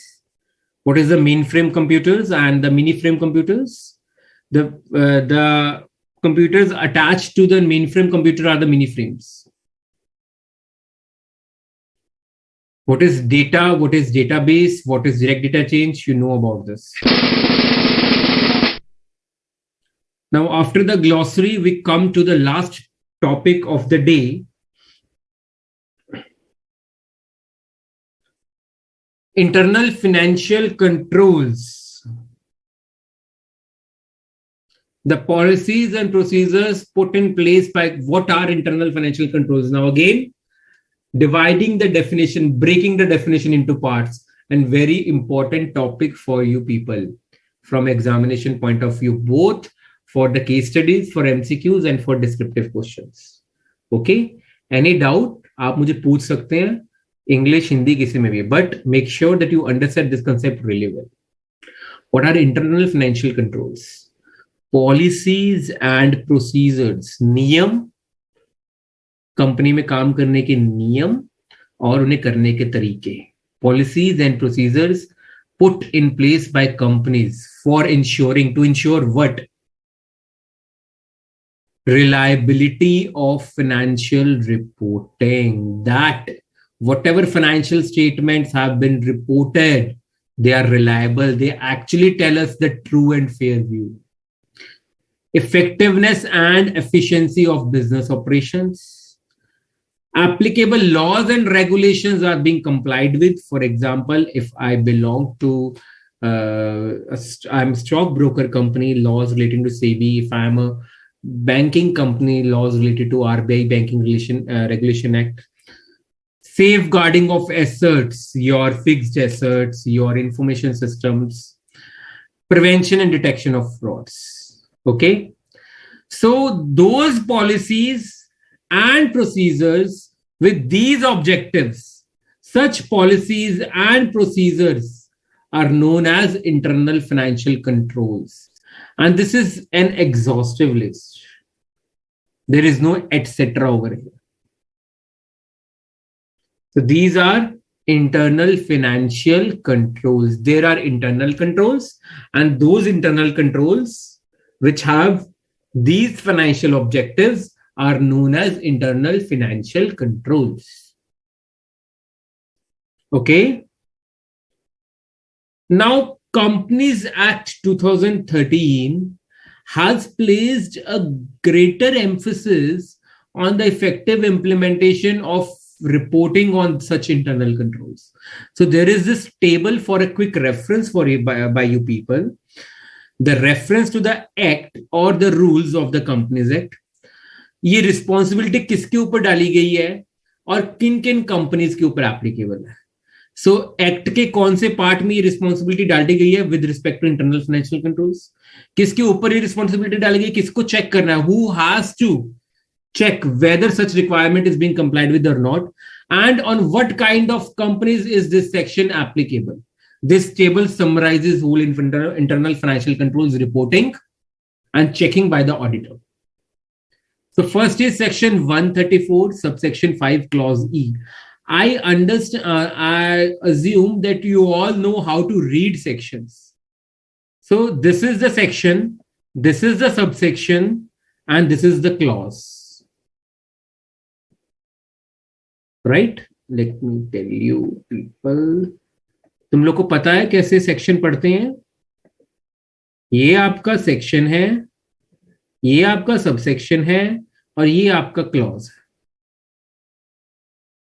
Okay, so section 134 subsection 5 clause ई क्या कहता है? उसने board of directors के ऊपर responsibility डाली है. किस चीज और किन कंपनीज को एप्लीकेबल है? Listed companies. Now we would see section 134 subsection 5 clause ही कहता क्या है, वो हम नेक्स्ट स्लाइड में देखेंगे. रूल 8 सब rule 5 of companies accounts rule responsibility डाल रहा है बोर्ड ऑफ डायरेक्टर्स पे and applicable on all companies.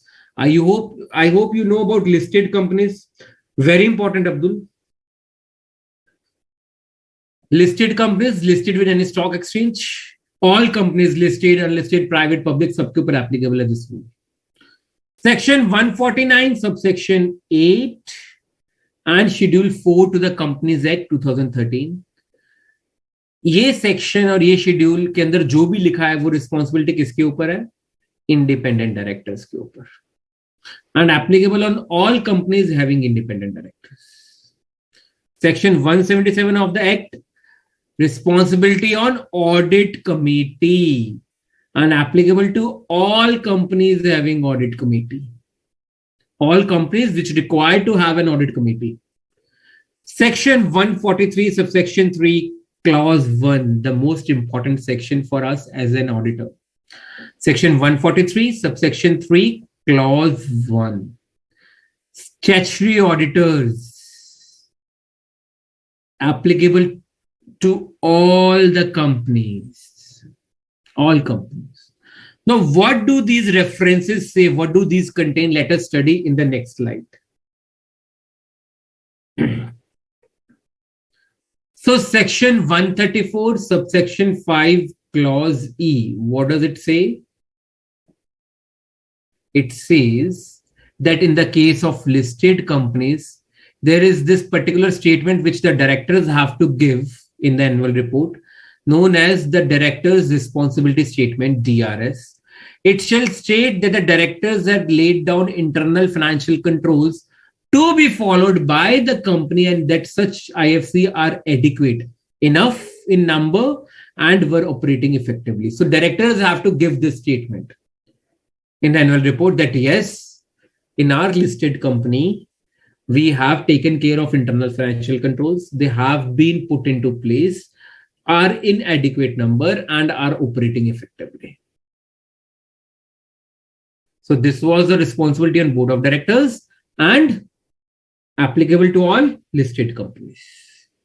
Now, section 143, subsection 3, clause 1. We'll come to this at the last. Section 177, subsection 4, clause 8 was applicable on audit committee. And what should the audit committee do? Evaluate the internal financial controls and risk management systems in the organization. Okay. Section 149, subsection 8 was related to independent directors, applicable on all companies which are required to appoint independent directors. It says the company and the independent directors shall abide by provisions specified in Schedule 4 to the Act. Different schedules containing different provisions to the Act, which lays down the code for independent directors, the code of conduct for independent directors. What are the independent directors supposed to do? And as per this code, independent directors के functions में क्या include होगा? They should satisfy themselves with the integrity of financial information, that the financial information is true, fair and authentic. It has not been tampered with. इसके साथ छेड़छाड़ नहीं की गई है इस information के साथ, to look good. There is no window dressing. And that financial controls and the system of risk management are robust. Robust means strong, powerful, बहुत अच्छे. And defensible. Defensible means they can defend the company against the risk. Controls are good. Okay. Now coming to the last part as an auditor, section 143, subsection 3, clause 1. Important for the statutory auditor, applicable to all companies, important for us as an auditors. The auditor's report, our report, shall state whether the company has adequate internal financial controls in place and are operating effectively. So what the directors were required to state in their director responsibility statement, the auditor has to comment upon that in his audit report under this section. Now, the auditor is not required to follow this particular requirement in case of following companies. So this particular section applies to all companies except for these, not apply to a private company. So internal financial controls reporting by the auditor, comment upon the IFC by the auditor, not required when the auditor is auditing a one-person company or a small company. So you must all know what is a one-person company or a small company, and which has turnover less than rupees 50 crore as per the latest audited financial statements. So it is not applicable to a one-person company or a small company. And the government has recently changed the definition of a small company. It will be there in your amendments. In corporate law, you would study corporate law. Or if it is not a one-person company, it is not either a small company. It has turnover less than rupees 50 crore as per the latest audited financial statements, and which has aggregate borrowings from banks or financial institution or any body corporate at any point of time during the financial year less than rupees 25 crores. So its turnover is less than rupees 50 crore as per the latest audited financial statements during the last year. And simultaneously, its borrowings in total from banks or financial institutions or any body corporate, not individuals, at any point of time during the year was less than rupees 25 crore. Even for a single day, if it rose to 25 crore, किसी भी एक दिन भी अगर 25 करोड़ या उससे ज्यादा हो गई थी, ये सेक्शन लग जाएगा और ऑडिटर को इसके ऊपर रिपोर्ट करना पड़ेगा. In the case of a private company, चाहे उसकी टर्नओवर 50 करोड़ से कम ही है, even then. So even either the company is a private company is a one-person company or a small company, this section is not applicable on the auditor. Or even if it is not a one-person or a small company, but it is a private company which has a turnover less than rupees 50 crore as per the latest audited financial statements, and which has aggregate borrowings from banks or other institutions at any point of time during the financial year less than, matlab, for during the year at every point of time, the borrowings should not cross 25 crore even for once. It was 30 crores in May and it came back to 10 crores in July. It crossed, even for once it crossed 25 crores or it is at 25 crores. This exemption is not applicable on you. Okay. Fine. Chali, let's move ahead. This was internal financial controls. Now data analytics. So what is data analytics? Data analytics is basically to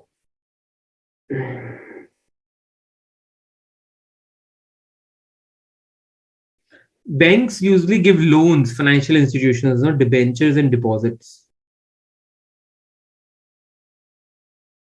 Abdul? Data analytics is the combination of processes, tools, and techniques that are used to tap vast amounts of electronic data to obtain meaningful information. So to analyze data, various tools and techniques are used to analyze data. Microsoft Excel is an example. Graphs, charts, example to understand data.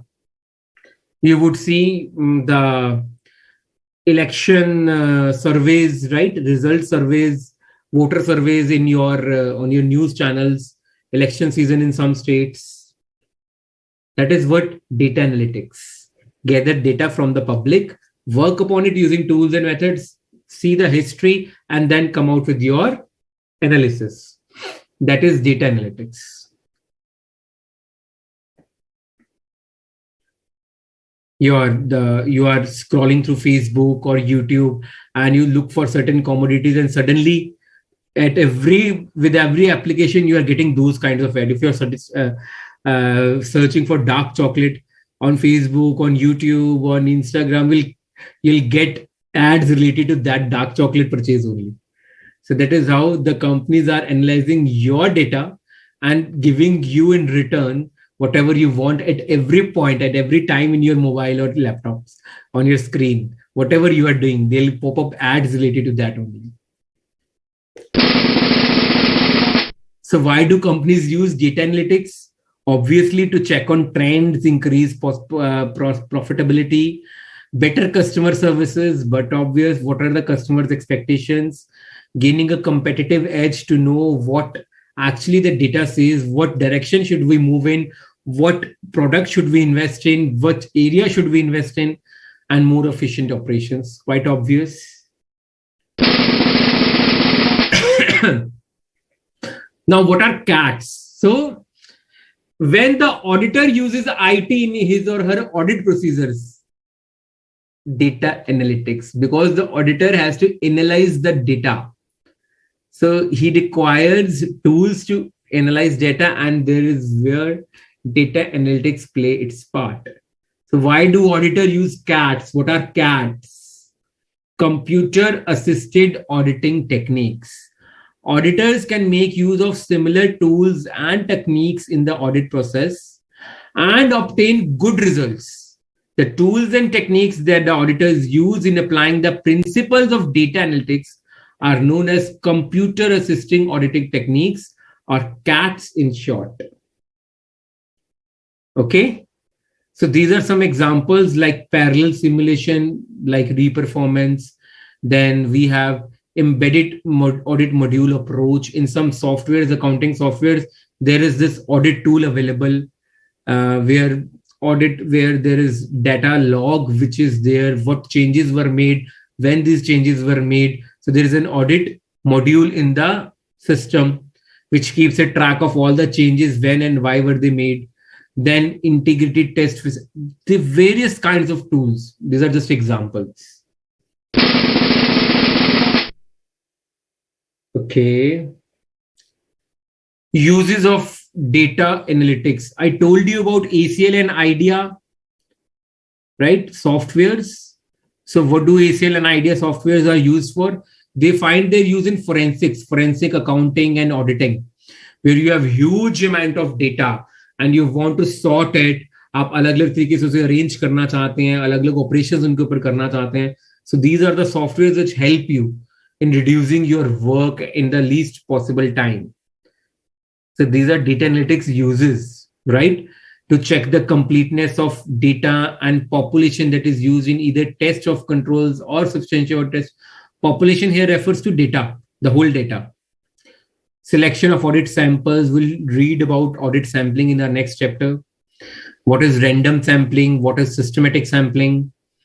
Recomputation of balances, reperformance of method, everything which an auditor needs to do. Fraud investigation, analysis of journal entries, control deficiencies evaluation. Data analytics helps us. Now, how does the auditor use data analytics? So these are the steps. The first steps is auditor first understand the business environment. The auditor needs to understand the business environment. right? Including IT. Then the auditor should define his audit objectives and criteria for using CATs. And then he has to apply these CATs on some data. So he should check the source and format of data. For example, if it is work Excel, it is completely fine. But if you want to use Idea software doesn't work on Excel files. You have to convert that file into a different format, text format, and Idea software works on text format files. So you have to check the source. For example, I want to use an Excel file. I have to check for the format. I'll have to convert it into text file, and then only I can use it with Idea. Now the next step is extract data. I will use the converted data and extract it to my software. Verify the completeness and accuracy of the extracted data. Whatever data I wanted, it is over there, complete and accurate. Now I'll apply the functions of Idea software on the data which I have obtained, extracted. Now I'll get results as an operation of using data analytics through the Idea software. I'll validate and confirm the results. And then I'll give the results in my report and document as per SA 230. So this is a sequence of using CATs by the auditor. How to use CATs. And then the last part of the chapter, audit and audit finding. So the guidance note on audit of internal financial controls over financial reporting issued by ICI provides a framework. This is a framework. The auditor has to assess the risk. You have read about it in chapter 4. Understand and evaluate the risk. Test the controls, operating effectiveness of the controls, and then report. So these are the activities which are there in every work. 5 activities in risk assessment. Identify significant accounts, important accounts and disclosures, qualitative and quantitative considerations, assertions, likely sources of misstatement, consider risks in IT system. So this is risk assessment by the auditor. Now what the auditor has to understand and evaluate the environment, document the business processes using flow charts, narratives, prepare risk control metrics. So understanding and evaluating the risk, the auditor in this phase, in this step, the auditor has to prepare a risk control metrics. So on one side risk, on other side control, and prepare a matrix, high, low, moderate, variable. In the second stage, understand the design of controls, consider entity-wide control, IT general and application controls the auditor has to study. Now auditor will check the operating effectiveness of the controls. Last part is reporting control deficiencies, significant deficiencies, material weakness, providing remedies, making an internal controls memo or management letter to be given to the management and his audit report. So you might have done it in your chapter 4. These 4 phases: risk assessment, then understanding and evaluating the risk, testing the operating effectiveness of controls, and then last part is reporting. This is as per the guidance note. Guidance notes are the notes issued by the Institute of Chartered Accountants of India for their auditors to help them if they seek guidance to what to do in a particular audit. So guidance notes have been issued by the Institute on various topics of audit. So what would be the auditor's consideration? Mr. Pranav Vashisht, if turnover is more than 50 crore but borrowing is less than 20 crore, then also exemption is not available because these 2 conditions have to be satisfied simultaneously. Less than 50 crores and less than 25 crores.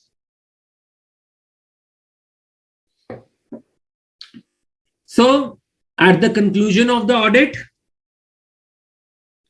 what the auditor has to do, you can read it. The auditor will find certain findings and exceptions in the IT controls which need to be assessed and reported in his report to the relevant stakeholders. The auditor needs to assess each such finding or exception to determine the impact on his audit and evaluate the results of because of such deficiency in internal control. So auditor क्या करेगा? Auditor हर finding और जो भी उसको exception मिली उसको assess करेगा and he'll take care that it is communicated to all the stakeholders. He'll use his professional judgment, quantitative and qualitative measures. What are the various points that auditor can consider during this phase? His reporting part. Auditor's reporting part. Are there any weaknesses in IT controls? What is the impact of this weakness on his audit? He has to report deficiencies to management in the form of internal controls memo or the management letter, and also communicate in writing such significant deficiencies to those charged with governance to take corrective actions, preventive actions. So this is an example of how the auditor can assess his audit findings. What is the nature of that audit finding? What does the auditor need to do in case of different audit findings? And what should be his reporting? So this flow chart is the last part of this chapter. We are going to spend quality 5 minutes on this flow chart, and you have to be with me with all your mind. Very important and very interesting. I'll go by the cycle. First part. Does the audit finding or exception result in control deficiency? No, it is quite obvious, general. It is not going to affect in any way the financial performance or otherwise the general performance of the organization. You need not do anything. Come over here. No. Directly the last part. Document results of assessment, your risk assessment. In the audit file, conclude your risk assessment. Now, other case, does the finding or exception result in control deficiency? मतलब जो हमने audit के अंदर पाया है, जो हमें मिला है, हमने ढूंढा है, ये control deficiency बना रहा है. Does it result in control deficiency? The answer is yes. It results. Report to the management, board of directors. Now, evaluate likelihood and magnitude of deficiency. Likelihood is the possibility of its occurrence, misstatement due to the deficiency, and what could be the magnitude, what would be the quantitative impact. As an auditor, I've reported to the management. Now I'm coming to figures. Now, how is this deficiency going to affect the figures? So I say to answer to this question, the magnitude is higher. Is it a significant deficiency or material weakness? Now see, the suffer from control deficiency to significant or material weakness. If it is a significant deficiency or material weakness, communicate in writing to those charged with governance. Assess the impact on your audit report and make it a part of your audit report and conclude. Right? Now, when I evaluated the likelihood, होने की क्षमता, and the magnitude of deficiency, can we test compensating controls? Compensating controls means if there are no controls, this deficiency is what? Deficiency is what? Control deficiency is what? Missing controls or inadequate controls. So if there are any other controls in the organization which can compensate for these controls, it says, yes, there are other controls. It says, okay, test those controls, obtain additional audit evidence, document the results, and conclude. It says, no, there are no compensating controls, the other part. Can we obtain evidence of other mitigating factors? So if there are no other controls, are there any other factors in the organization which can help us to reduce this control deficiency? It says, yes, okay, work upon those mitigating factors. Additional audit evidence, document. Is there there are no other mitigating factors as well, the other part. Now, is there an impact on automated controls or IT dependent controls? So does this control deficiency impacting other automated controls or IT dependent controls? No, it is not impacting. It is fine then. This control deficiency is not that much of importance. Document, conclude. It says, yes, it is going to impact other controls as well. The other road, additional audit evidence, additional audit procedures, document and conclude. So we have 1, 2, 3, 4, 5, and 6.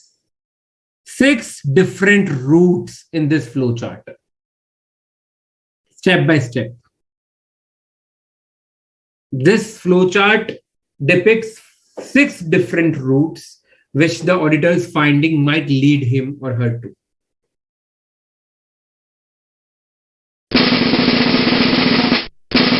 Okay? Fine.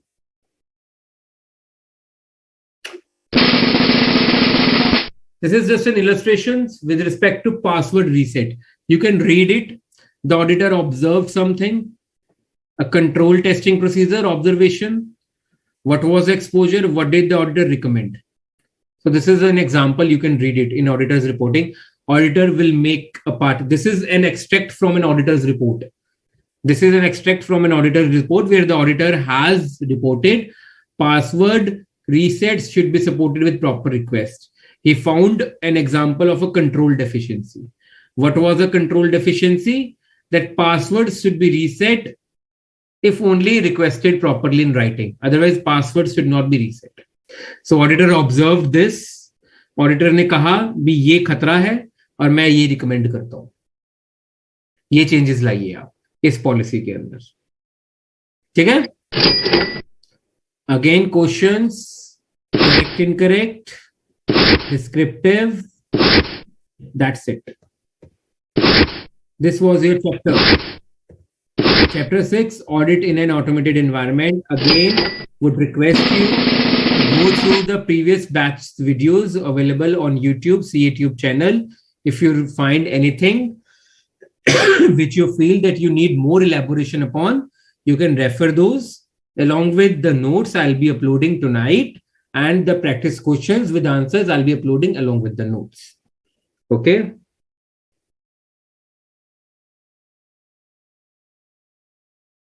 Right. Okay. If there are no queries, we can move to a case study type questions. I hope you all know that in the exam of audit, in the 30 marks multiple choice questions, you get case studies. You have to read the case, apply your knowledge of audit, and answer the multiple choice questions afterwards. So, should we move to case study type questions or are there any queries? Please let me know.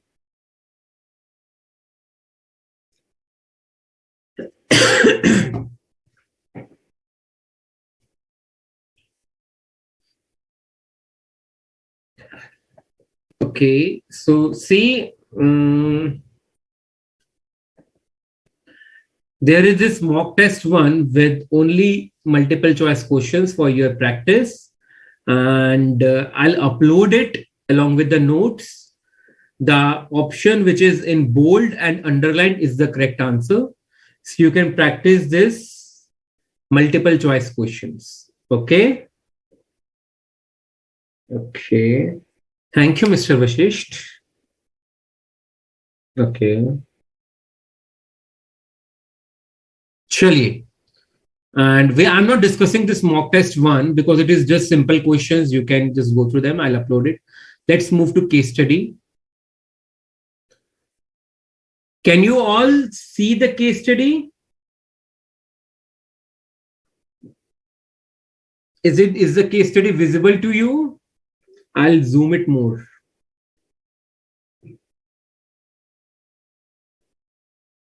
Please let me know that you all can see the case study. Okay, chaliye. So let us read this case study, understand, and then we'll answer the questions. So be ready with your paper and pen. You have to write down important points. I'll be uploading this case study as well with answers. Messrs. KTR and Associates with its partners CA Kumar, CA Tina, and CA Rohan have been appointed as the auditors of Vigyan Limited for the financial year 2021-22. A chartered accountancy firm has been appointed as statutory auditors for the financial year 2021-22. Hema, Rekha, and Jaya are respectively the managing, the part-time and independent directors of Vigyan Limited. So Hema is the managing director, Rekha is the independent director, part-time director, and Jaya is the independent director of Vigyan Limited. While Mr. Sushil Sharma is the secretary to the CIO. CIO was Chief Information Officer. Vigyan Limited is an e-commerce company. So we read instances where IT is relevant, e-commerce companies, if you remember, in the fourth slide. And almost all the processes, operations, accounting, and decisions are carried out by using computers in the company.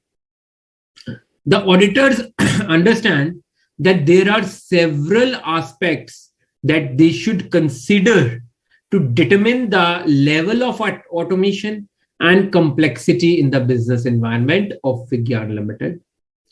While planning the audit work, the engagement partners discussed with the audit staff about the various types of controls in the automated environment.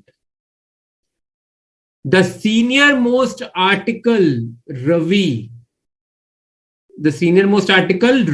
so he could be in his third year, is given the task of understanding, observing, and documenting how the IT department is organized in the company, the IT activities, the IT dependencies, relevant risks, and controls.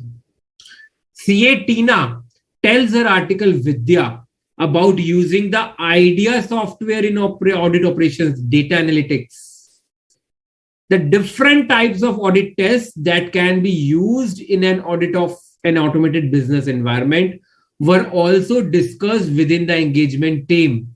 Inquiry, inspection, observation, reperformance, audit tests. The responsibility regarding the internal financial controls, IFC, was also discussed in detail. Further, the tools and techniques that can be used to deal with the enormous data and information of Vigyan Limited were briefed to the audit staff by the engagement partner. What are these tools and techniques? Data analytics,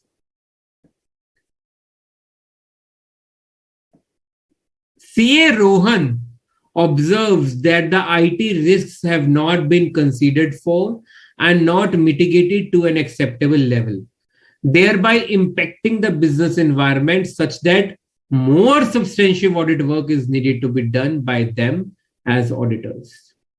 CA Kumar finds that the secretary to the CIO has been given access to the information systems that enforces less or no limits on using that system. Means secretary has been given access privilege, super user. He requests Mr. Sunil Sharma, who is the CIO, to tell secretary to the CIO, tell him about the company's documented policy with respect to the business continuity plan and disaster recovery plan to recover from failure in case of any unfortunate event occurs. Remember, we read about this in general IT controls. He further tells article Raman to prepare a risk and control matrix as per the risks identified relating to the company's automated environment. The team carries out the audit, and while assessing their findings to be included in the audit report, they find a significant deficiency in the internal controls and discuss among themselves as to how it should be reported. That was a brief case. Now let's move to the questions. The powers given, first question, the powers given to Mr. Sunil Sharma by the CIO falls under the category of data breach, segregation of duties, super or privileged access, centralized system control. What were the powers given by CIO to Mr. Sunil Sharma? Sunil Sharma is the secretary to CIO. What were the powers? Here. The secretary to the CIO has been given access to the information systems that enforces less or no limits on using that system. So what kind of power is this? Come on with your answers. Answer to the first question. What is your answer? Very good, very good, very good. Priyanka, Jash, Anish, Geet, very good. The powers given to Mr. Sunil Sharma by the CIO fall under the category of. What about others?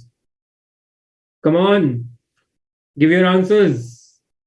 I received 5 right answers. I'll move to next questions. Very good, very good. Pranav Vashisht, Jyoti Jha, Abdul, Surinder Singh, very good. The answer is C, super and privileged access or privileged access. So let's move to next question. Statement assertion type question. Statement 1.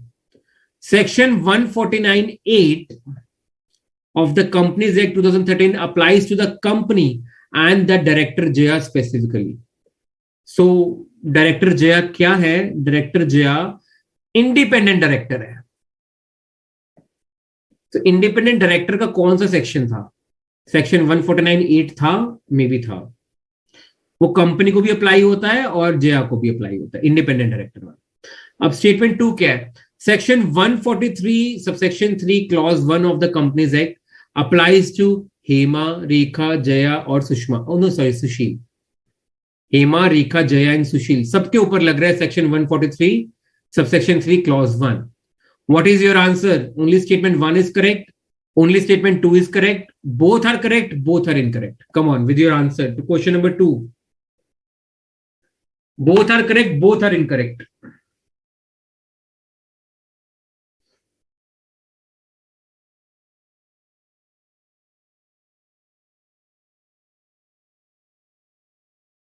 Come on, everyone.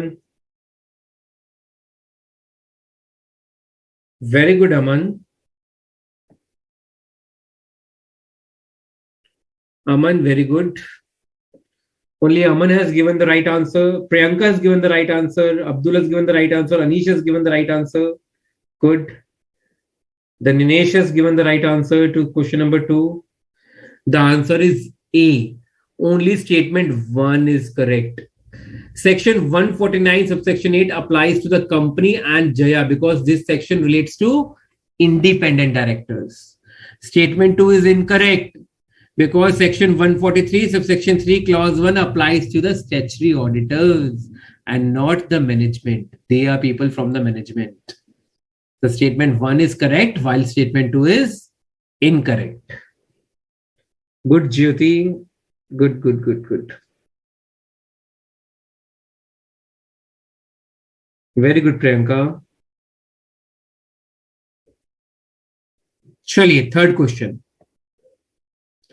The work allocated to Article Raman is of the nature of dash as per the guidance note on internal financial controls issued by the IC. Remember those 4 phases: risk assessment, understand and evaluate, testing, test for operating effectiveness and reporting. 4 phases and some activities in each phase. So what is the work allocated to Article Raman? Let us see. So he further tells Article Raman to prepare a risk and control matrix as per the risks identified relating to the company's automated environment. So Raman has to prepare a risk and control matrix. Yes. Risk assessment, understand and evaluate, test for operating effectiveness, reporting.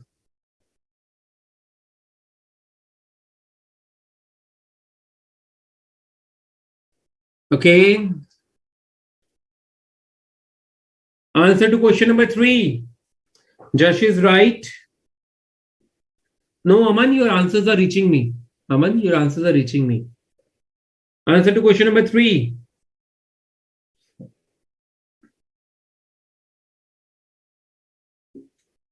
Only, okay, Saurabh has answered right. Priyanka has answered right. Josh has answered right.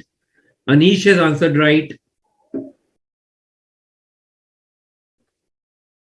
if you read that particular slide or from your study material, you will find that it is a process of understand and evaluate. So answer to question number 3 is B. Okay. Now, the work being performed, answer to question number 3 is B. This is specific subject to your reading that particular topic. You'll understand then. The work performed by the article Vidya is an example of using dash in audit. What is Vidya doing? Okay, let us see. What is Vidya doing? CA Tina tells her article Vidya about using the idea software in audit operations. So what kind of work is Vidya doing? Audit test, walkthrough, written representation, data analytics. Very good, Josh. Quite an easy answer. Cakewalk. A cakewalk question. What is Vidya doing? She's using idea software. What is idea software an example of?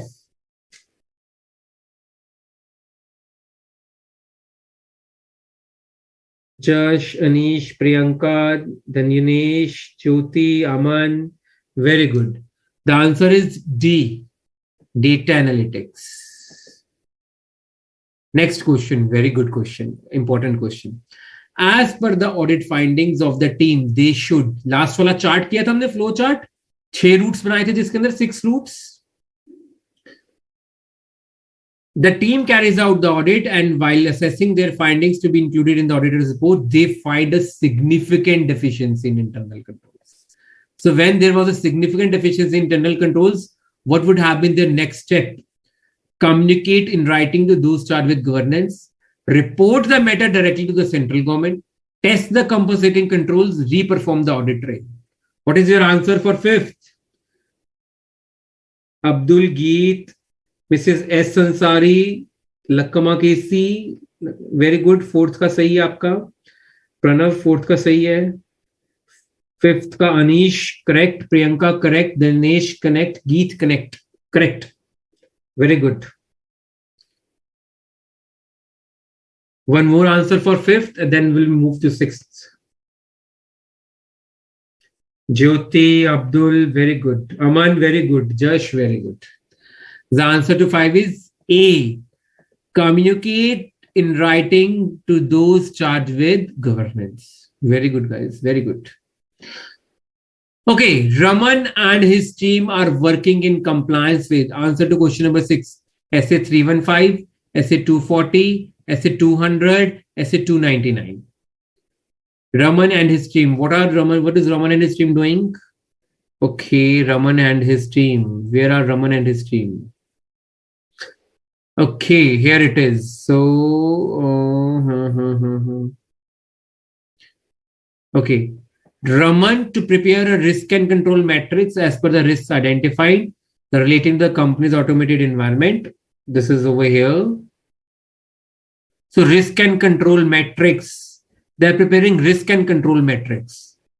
So risk and control matrix किस phase में आता है? 315 में, 240 में, 200 में, 299 में. What is your answer to 6th question? 315, 240, 200, 299. Huh, Priyanka says high five from my side. Okay, Priyanka. 6 ka A, Josh. A, good. Jyoti, good. Aman, good. Geet, very good. Very good, Aman. Yes, Mrs. Ansari. SA 315. Getting a knowledge of the business environment. SA 315. Quite a general question. Okay, next question, 6th question.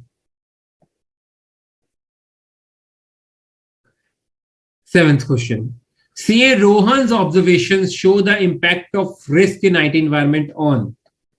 So CA Rohan, what did CA Rohan observe?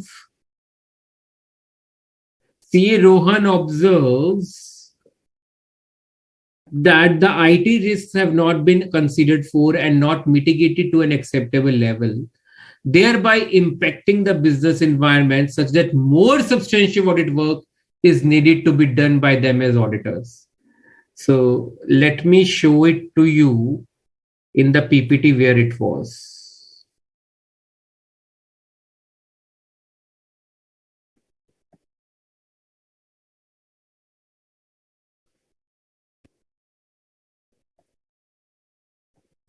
So can you all see? More substantive audit work is needed. Impact on controls. Impact on controls. Here it is.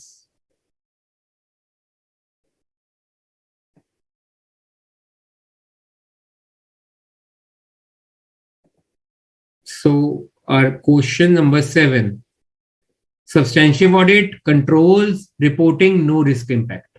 So our answer to question number 7 is B, right? Impact on controls. From that particular chart, I've seen this. Okay. Now coming to 8th question. CA Kumar's request to Mr. Sunil Sharma has following implications. What did CA Kumar request to Mr. Sunil Sharma? Here it is. CA Kumar requests Mr. Sunil Sharma to tell him about the company's documented policy with respect to the BCP and DRP to recover from failure. So what is it related to? Types of general controls. Statement 1. It falls under the program change type of general controls. The objective of this request is to ensure that access to programs and data is authenticated. अब ये कहां से मिलेगा ये question आपको? ये देखिए ये क्वेश्चन कहां से आया? टाइप ऑफ कंट्रोल से आया. ये देखिए. सो बीसीपी और डीआरपी यहां पे रिकवरी फ्रॉम फेलियर्स. कहां पे आ रहे हैं ये? Data centre and network operations. So पहला पार्ट तो हमारा क्या कह रहा है? It falls under program change. No, it falls under data centre and network operations type of general controls, not program change. तो स्टेटमेंट 1 इनकरेक्ट हो गई हमारी. अब स्टेटमेंट 2 में वो ऑब्जेक्टिव की बात कर रहा है. लेट अस सी ऑब्जेक्टिव सही उठाया या नहीं उठाया. Production systems are a process to meet financial reporting objectives. Objective किसका उठा लिया? ऑब्जेक्टिव इसका उठा लिया, एक्सेस सिक्योरिटी का. To ensure that access to programs and data is authenticated. Statement 2 भी इनकरेक्ट हो गई हमारी. ना data centre and network operations का नाम आ रहा है और ना ही उनको ऑब्जेक्टिव आ रहा है. तो 8th का आ गया D. Both are incorrect, right? This is also incorrect because it is data center network operations and the objective is of access security. 9th question. The audit teams find the deficiency in internal control, which means that control is designed, implemented or operated in such a way that it is unable to prevent or detect, prevent or correct, prevent or detect and correct. So quite simple.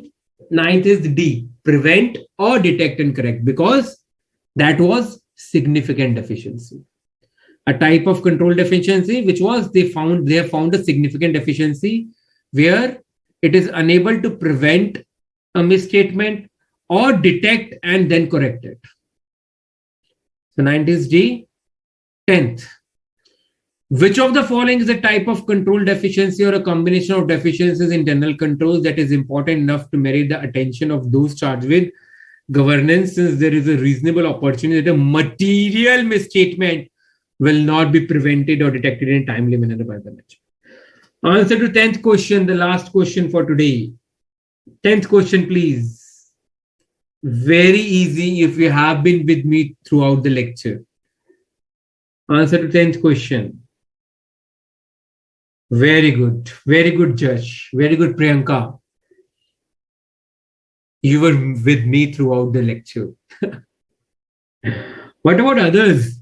I want correct answers to 10th question from everyone, because this is something which I paused at that slide and made sure that you guys understand it really well. No, Danesh. Danyanesh, no, no. Very good, Harshita. What about others? I told you when it is a simple deficiency, it is a control deficiency. When it leads to a misstatement, it is a significant deficiency. When it is a material misstatement, it becomes a material weakness. So 10th is B. No, Anish. Anish सब questions के answer तुमने सही दिए, last में आके इसका गलत कर दिया. Not well. सबके आंसर तुमने सही दिए. Very good Pranav. No Jyoti, no it's B. Mister Pranav Natarajan, okay. No. Good, good, good, good. So I'll be uploading the notes by tonight. You'll get it by tomorrow. Just read this chapter, solve the questions, and if there are any doubts, we'll take them up tomorrow. First 10 minutes of tomorrow's session, we have tomorrow lined up chapter of audit sampling, chapter 7, audit sampling lined up for tomorrow. Okay. So we'll take up that chapter. But first 10 minutes of the session, I'll take up doubts of this chapter. If you have any doubts from this chapter, only the relevant doubts, please, because for the next chapter only, we'll have only one lecture. So I'll have to take care of that chapter as well. Right? Chaliye, please do study from the module, from the notes. Do practice both the mock tests, the multiple choice questions, as well as this case scenario, which we have tried over here, and finish up this chapter so that we can start next chapter tomorrow. Anish, I'll be giving you some MCQs and important questions, descriptive questions. So you can go through them. You'll get an idea what is important for MCQ and what is important for descriptive.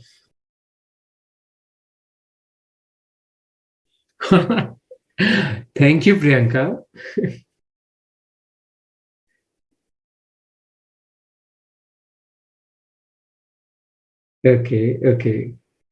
Okay. Good night, everyone. Bye-bye. We'll meet tomorrow, same time, 6. Take care.